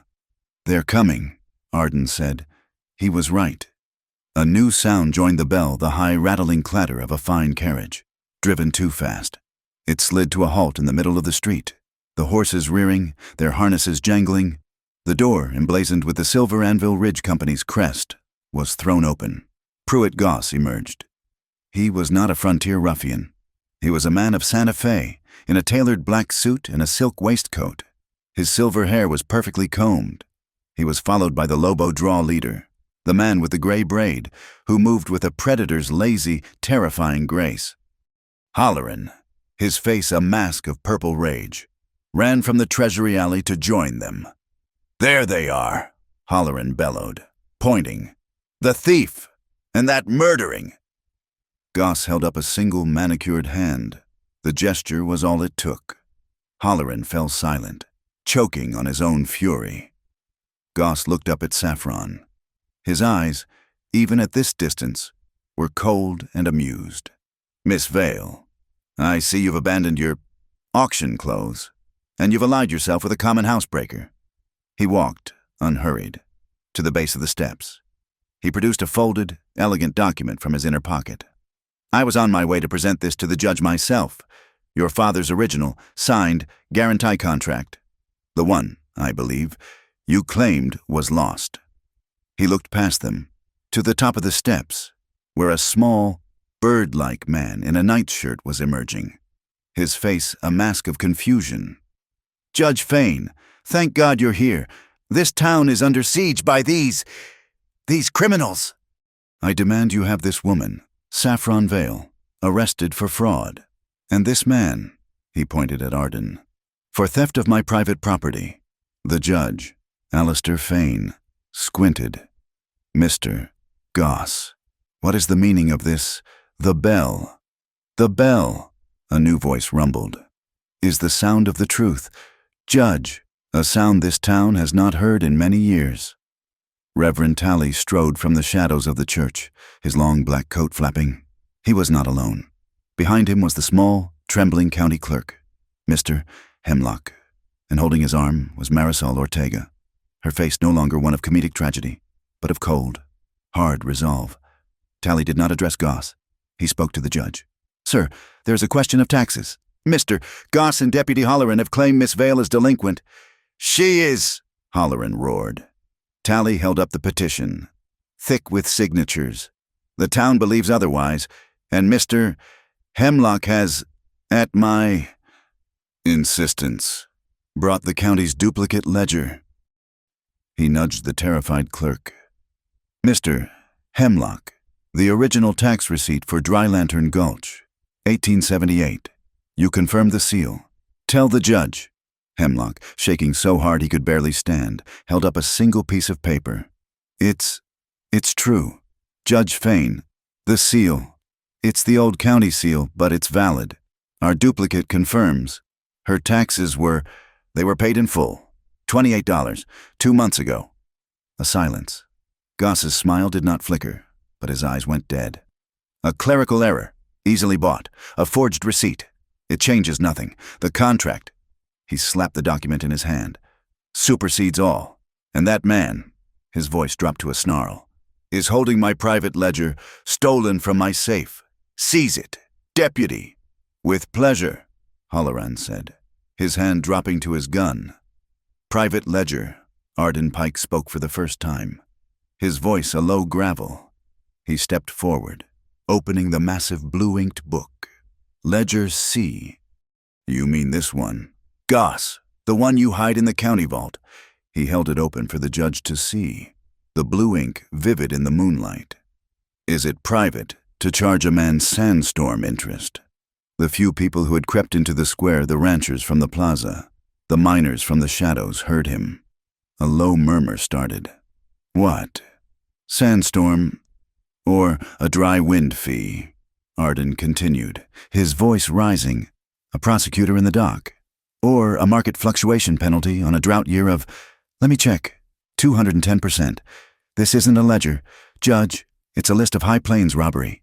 It is, by its own text, illegal under Section 4 of the Territorial Business Act." The murmur in the growing crowd was now a low, angry growl. They understood those words. Dry wind, drought, sandstorm. They had lived them, and this man had been charging them for it. "That's enough," Halloran screamed, his legal authority forgotten, his animal rage taking over. He lunged up the steps, his hand outstretched to grab the book. "That is property of—" Thud clang. A dark, heavy, oblong object landed on the stone step directly in Halloran's path, the impact shaking the stairs. It was a 40-pound traveling anvil, pitted and worn. Bram and Una Killick stepped out of Echo Coil Alley. They were not armed with guns. They each held a heavy, shining, steel-headed ball-peen hammer, held low at their sides. "You want the book, deputy?" Bram rumbled, his voice the sound of the deep earth. "You come through the forge." Halloran froze, staring at the anvil, then at the two blacksmiths. Pruitt Goss's elegant composure finally, completely, shattered. The mask of the businessman fell away, revealing the reptile beneath. "Lobo!" he snarled, a single, sibilant word. The Lobo draw leader, who had been watching with quiet amusement, nodded. He and his 3 men moved as one. They did not rush. They fanned out, creating a perfect 4-point killing box around the steps. The leader drew his pistol. His men drew theirs.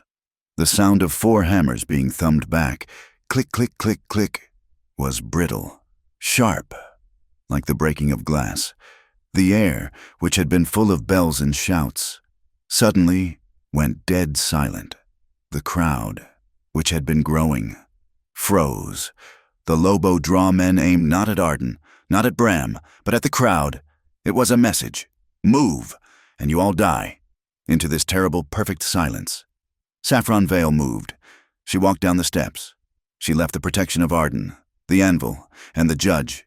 She walked down onto the dusty, moonlit street, until she was standing 10 feet from the Lobo draw leader, his pistol aimed directly at her chest. She looked at the gun. Then she looked at the man. Then she looked at Pruitt Goss. Her voice was not loud, but in the absolute stillness, it carried to every corner of the square. "This is not a gunfight, mister." "Goss," she said, her voice clear and without a tremor. "This is a truth fight, and you've come to it unarmed." She turned, her back to the pistol, and faced the people. Her people. The shadows. The widows. The miners. He, she pointed at Goss, thinks this town is a contract, a list of debts, a thing to be bought and sold and broken. She held up her left hand, showing them the simple, black iron ring Una had given her. "He's wrong. This town is a circle, forged, unbroken." She turned back to Arden. Her eyes met his. "Trust me. Read the names. Arden," she commanded. "Read their names." Arden didn't hesitate. He opened the ledger, his voice a hammer blow in the night. "Elias Rowe, miner, 76. Fees cave-in risk assessment, $400. Property seized." "It's a lie," a man in the crowd yelled. "The cave-in was the company's fault." Marisol Ortega, innkeeper, 77. Arden read on. "Fees bad water penalty, $90, lien placed." Marisol herself, standing by the clerk, looked at Goss, her face a mask of cold fury. "Una and Bram Killick, Smithy, 77, fees fire spark liability, $130, due in full." Una Killick's grip tightened on her hammer. "And," Arden's voice dropped. "Thomas and Ayanna Vale, 1877, guarantee contract. Penalty, interest on all outstanding town debts." He looked up, his eyes finding Goss's. "He made them responsible for everyone. He put the whole town's debt on their shoulders." The crowd was no longer a murmur. It was a roar. They surged forward, not as a mob, but as a wave, a single body. The ranchers, the miners, the women. They weren't armed. They just moved, filling the square, surrounding the 4 Lobo draw men, their sheer, righteous numbers making the guns seem small and pathetic. "That is enough." Judge Fain's voice was a thin, reedy shriek, but it was the shriek of the law. He was standing at the very top of the steps, his nightshirt flapping. "Mr. Goss, I am ordering you to have your men holster their weapons. This is a court, sir, not a battlefield, Deputy Halloran. You will hand that book. You will hand that book to me. It is to be sealed as evidence for a full territorial inquiry." It was over. Goss was beaten.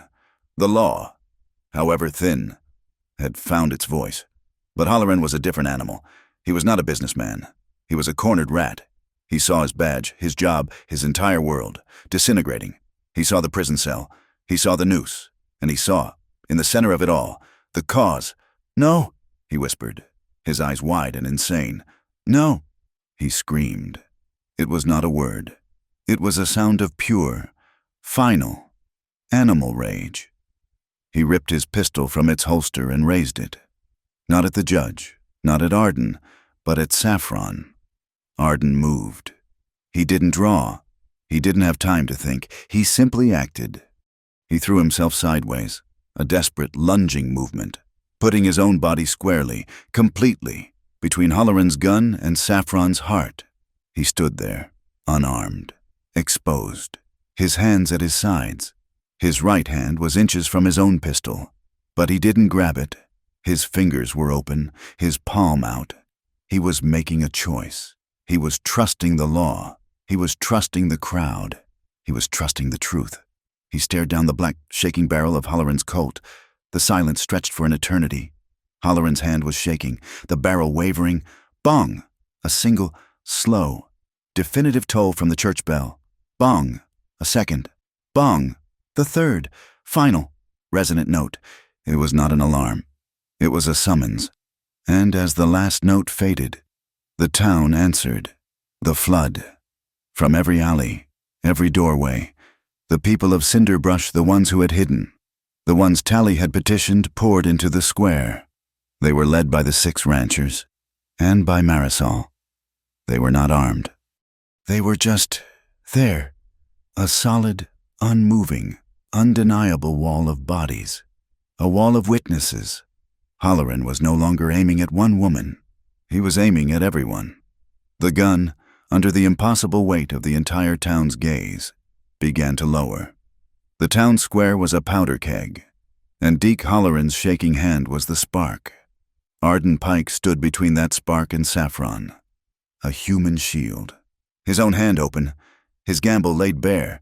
The crowd was a solid, silent wall, their mass a physical weight pressing on the scene. This was the break, the moment a hired man earns his money, or cuts his losses. The Lobo draw leader, the one with the gray braid, let out a low, disgusted sigh. He had seen this before. He had seen townsfolk get brave. He raised his pistol, not at the crowd, but at the sky. He fired. The shot was a deafening, flat crack that shattered the moonlit silence. It was a sound of absolute authority, a command. Scatter. The crowd flinched. Some women screamed, but they did not run. "I said, back off!" the Lobo leader snarled, leveling his gun at Bram Killick. Bram laughed. It was a short, barking sound. Before the leader's finger could tighten, Bram acted. He didn't charge. He didn't lift his hammer. He simply bent his knees, grabbed the lip of the 40-pound traveling anvil, and shoved. It was not a throw. It was a calculated, brutal push.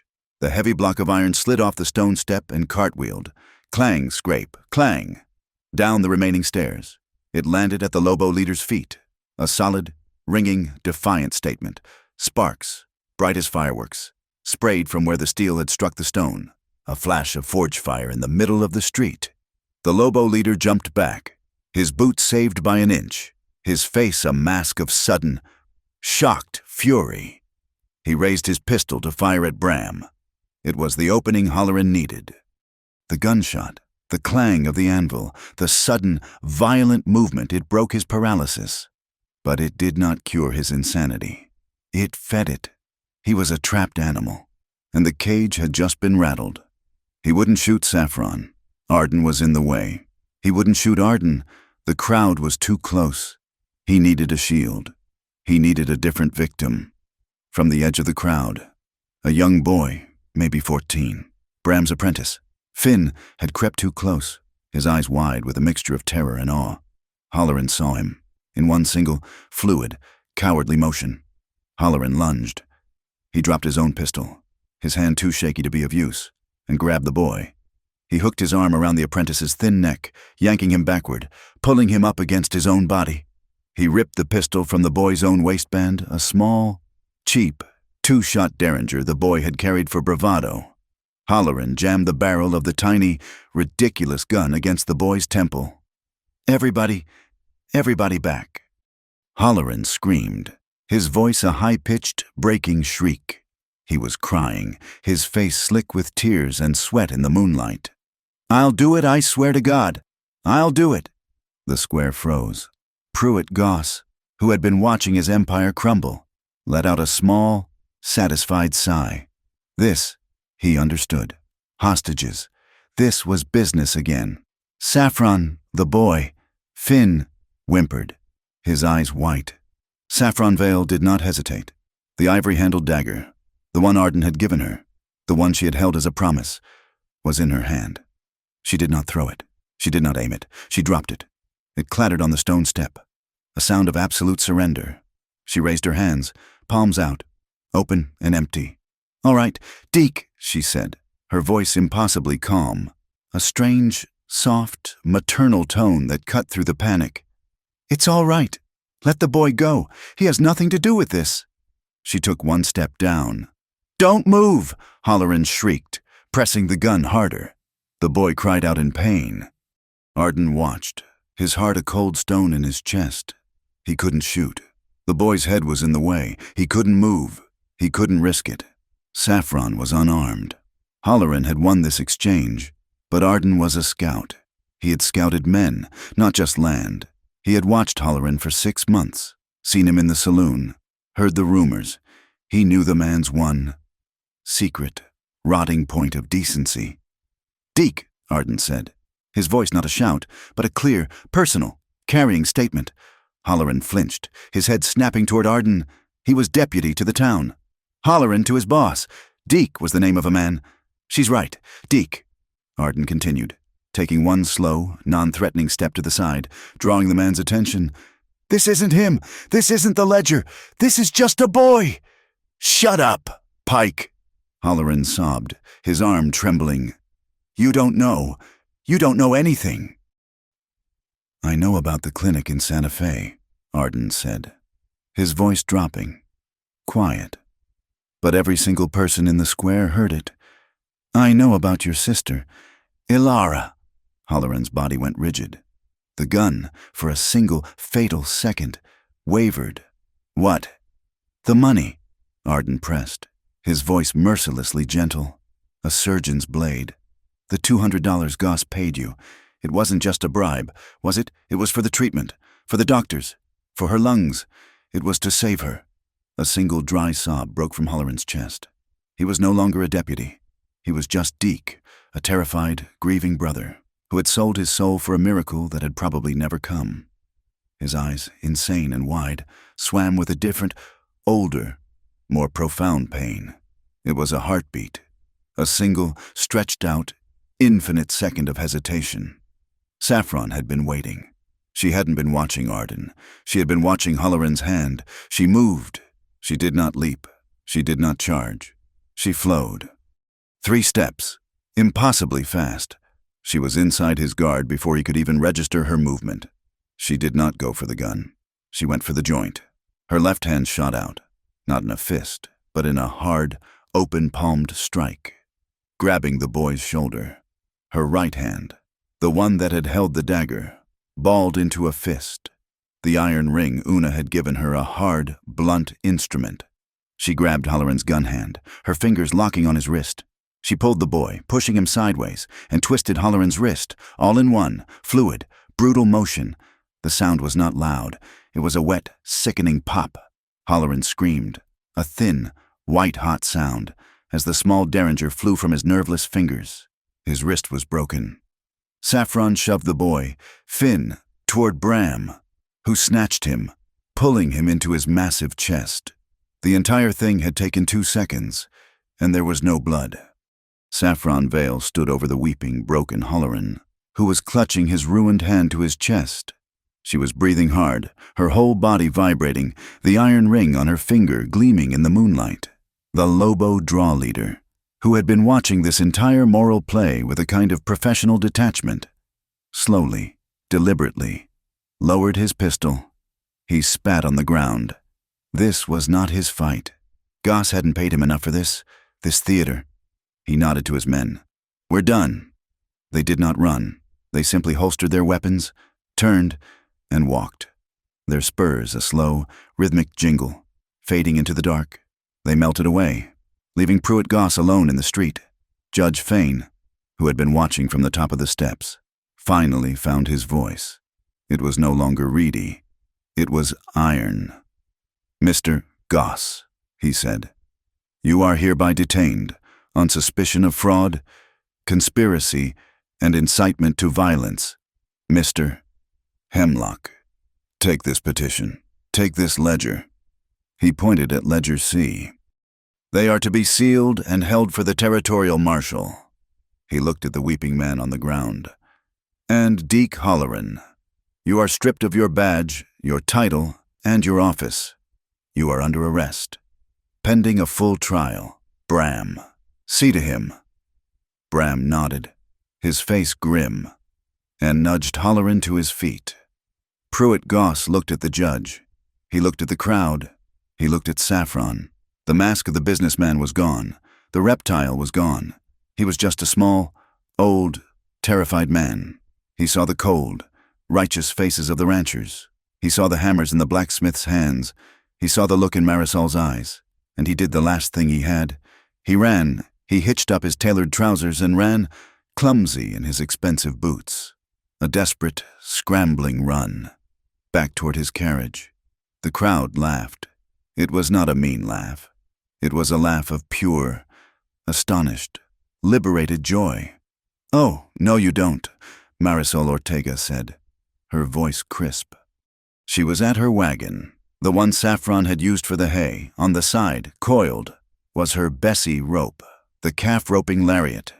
With a single, practiced, beautiful flick of her wrist, she sent the loop flying. It sailed 30 feet in the moonlight, a perfect, open circle. It settled, neat as a collar, over Pruitt Goss's head and shoulders. He hit the end of the rope and fell, flat on his back, in the mud. A roar, a true soul-lifting cheer, went up from the square. Saffron Vale watched him fall. She watched Bram lead Holleran, who was weeping for his sister, toward the jail. She watched the judge and Mr.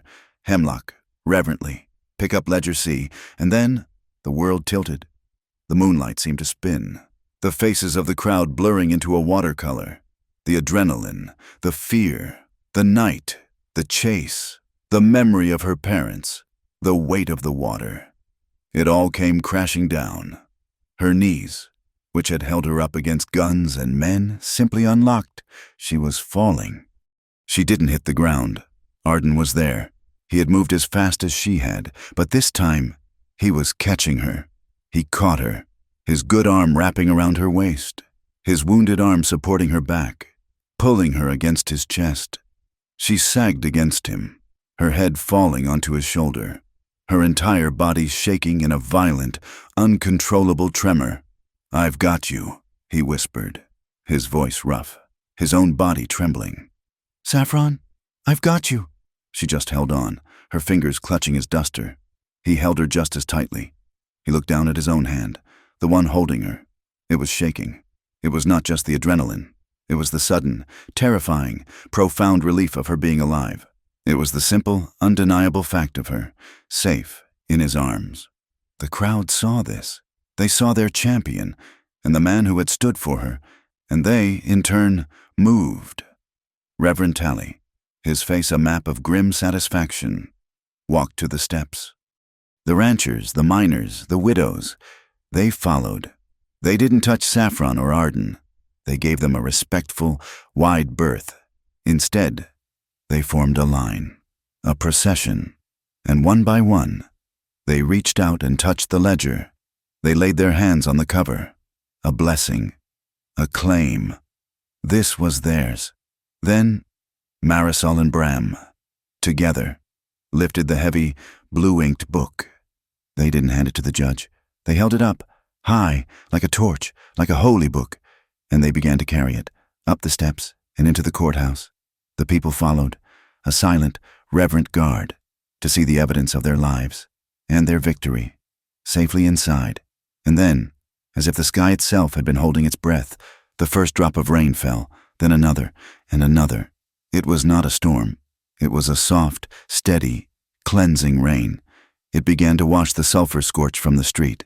It washed the mud from Goss's silk suit. It washed the tears from Holleran's face. Arden and Saffron just stood there, holding each other up, letting the cool, clean water pour over them. The sound of the rain replacing the sound of the bell, the sound of the guns, the sound of the long, terrible thirst. Cinderbrush, finally, could breathe. The wheels of justice. Once they finally began to turn in Cinderbrush, ground exceeding fine. The trial of Pruitt Goss was a Santa Fe sensation, lasting 12 days, but the verdict was decided the moment Judge Fain, in his Cinderbrush courtroom, had unsealed Ledger C. The elegant blue ink, detailing the sandstorm fees and drought penalties, became the talk of the territory. It was one thing to be a hard businessman. It was quite another to be a thief so arrogant he kept a perfect record of his crimes. Goss's contracts, including the one that had strangled Saffron's parents, were declared null, void, and an offense to common decency. His lands, his assets, and his forged notes were seized by the territorial court. Dry Lantern Gulch was, by law and by God, Saffron Vale's. On the same day the verdict was read, Saffron Vale stood before Judge Fain. She did not wear her farm clothes, nor the soot-stained outfit of the heist. She wore a simple, dark blue dress, her mother's silver beads at her throat, and in her hand, she did not hold a dagger. She held a new, legally drafted charter, its ink still wet, its language borrowed from the mouths of miners and ranchers. Before the court could even adjourn, she filed the papers that signed her inheritance away, transforming it into the Cinderbrush Water Cooperative. The principle was simple, unchangeable, and carved into the new town charter: one household, one share, one vote. The fate of Deke Halloran was a more complicated matter.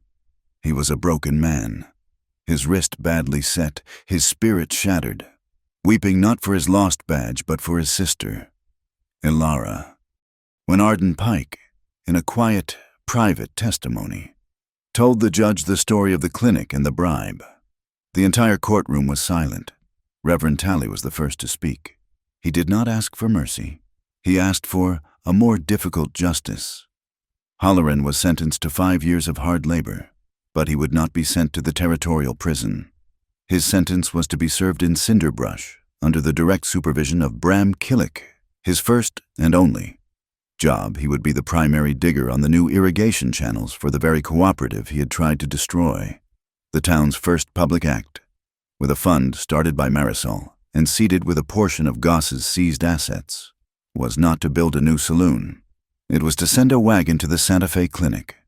3 weeks later, Ilara Halloran, pale and thin but breathing the clean, dry air, was settled in a small, bright room at Marisol's inn. The community, it was decided, would pay for her care. Deke's redemption would be to water the valley that was, in turn, saving his sister's life. Summer bled into a warm, golden autumn. The sound of Cinderbrush changed. The listless, whistling wind was replaced by the thwack of hammers, the laughter of children, and the steady, gurgling sound of water moving where it had never moved before. Saffron was the de facto head of the cooperative, a job that involved more maps and ledgers than she had ever imagined. But her true work, the work of her heart, was parked by the feed store. It was the Dry Lantern Library, a small, sturdy wagon. Its sides painted a bright blue, filled with books bought from an auction in Denver. Finn, the apprentice, his arm fully healed, was its proud driver and her first librarian. She sat on the wagon's tailgate, a copy of Treasure Island open in her lap, surrounded by a half-dozen children, miners' sons and ranchers' daughters, their faces rapt.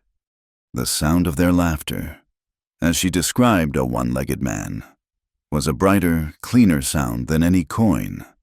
Arden Pike had, in the days after the trial, been formally offered the town's highest-paying, most respected job, water inspector for the cooperative. He turned it down. I don't work with policy," he'd said, his voice rough.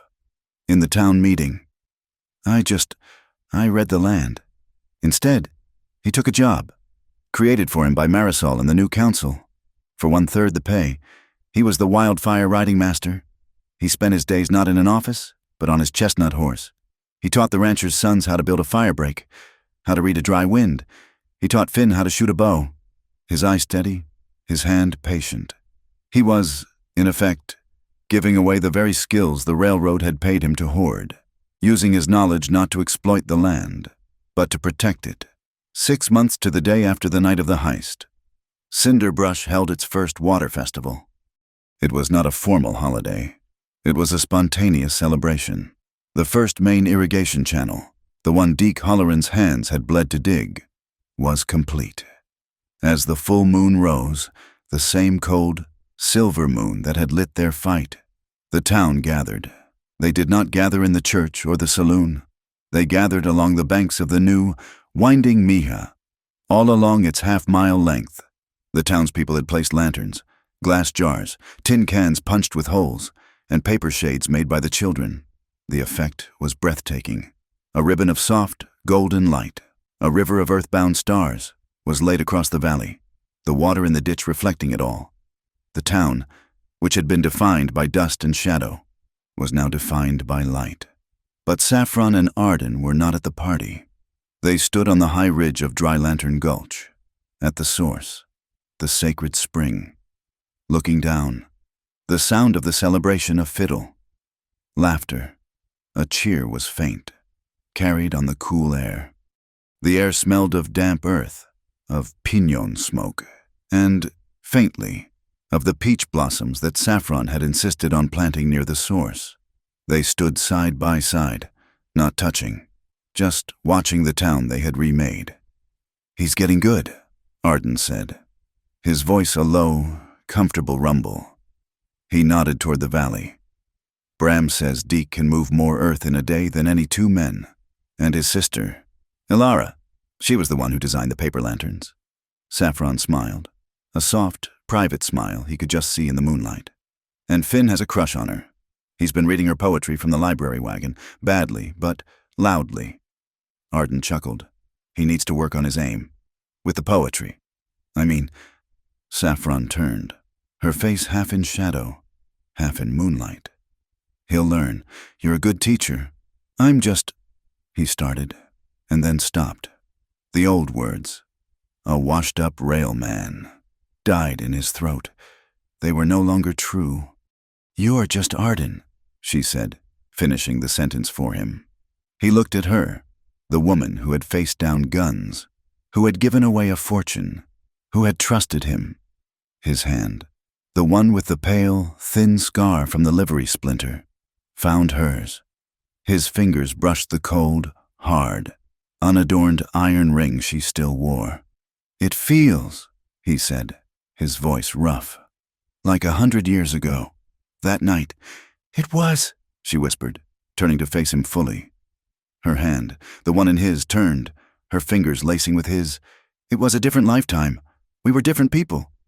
He looked at her, at the strength in her eyes, at the scar on her lip. He saw the woman in the rain, the woman who had kissed him with a fury born of desperation. He saw the commander in the alley, and the champion on the steps. And now, he saw this woman, his partner, his equal. He drew her in. There was no desperation now, no hurry. It was a slow, inevitable, and profoundly certain movement. He kissed her. It was not the fiery, starving kiss of the rock shelter. This was a kiss of arrival. It was long and deep and steady as the aquifer that ran beneath their feet. It was the taste of clean water and sage and a future that was, for the first time, not a thing to be survived, but a thing to be built. It was a fire, not a raging inferno, but a low, warm, steady flame in the hearth. A promise to tend, to protect, to keep, a promise to stay. When they parted, they rested their foreheads together, his arm secure around her waist, hers on his chest, feeling the slow, steady beat of his heart. The next morning, a new sign was raised in the center of town. Bram had carved it from a single piece of thick and solid pine. Una had painted the letters. It did not carry a single proprietary name. It read, "This water is not for sale, it is for life." And beneath, one simple, powerful signature, the community of Cinderbrush. The batwing doors of the old Double Butte Saloon, now the community hall, run by Marisol as a meeting place and, On Saturdays, a dance hall swung gently in the afternoon breeze. From the library wagon, the sound of a child's voice, reading, could be heard. Someone, a small girl, was reading from a tattered play. Her voice, high and clear, piped out a line, full of dramatic, unearned tragedy. "I'd rather die," she read. A few of the old-timers, sitting on the boardwalk, heard it. They looked at each other and smiled. In Cinderbrush, those words were no longer a whisper of defeat. They were a reminder, a monument. They were the sound of a town that, when faced with an unjust end, had chosen, altogether, to live. Thank you for listening to this story. I'd love to know where you're listening from, so please, drop a comment below, share your thoughts, and let's connect. Don't forget to subscribe to Wild West Stories 1850 like this video, and give it a real boost by hitting that hype button to help more folks hear this tale.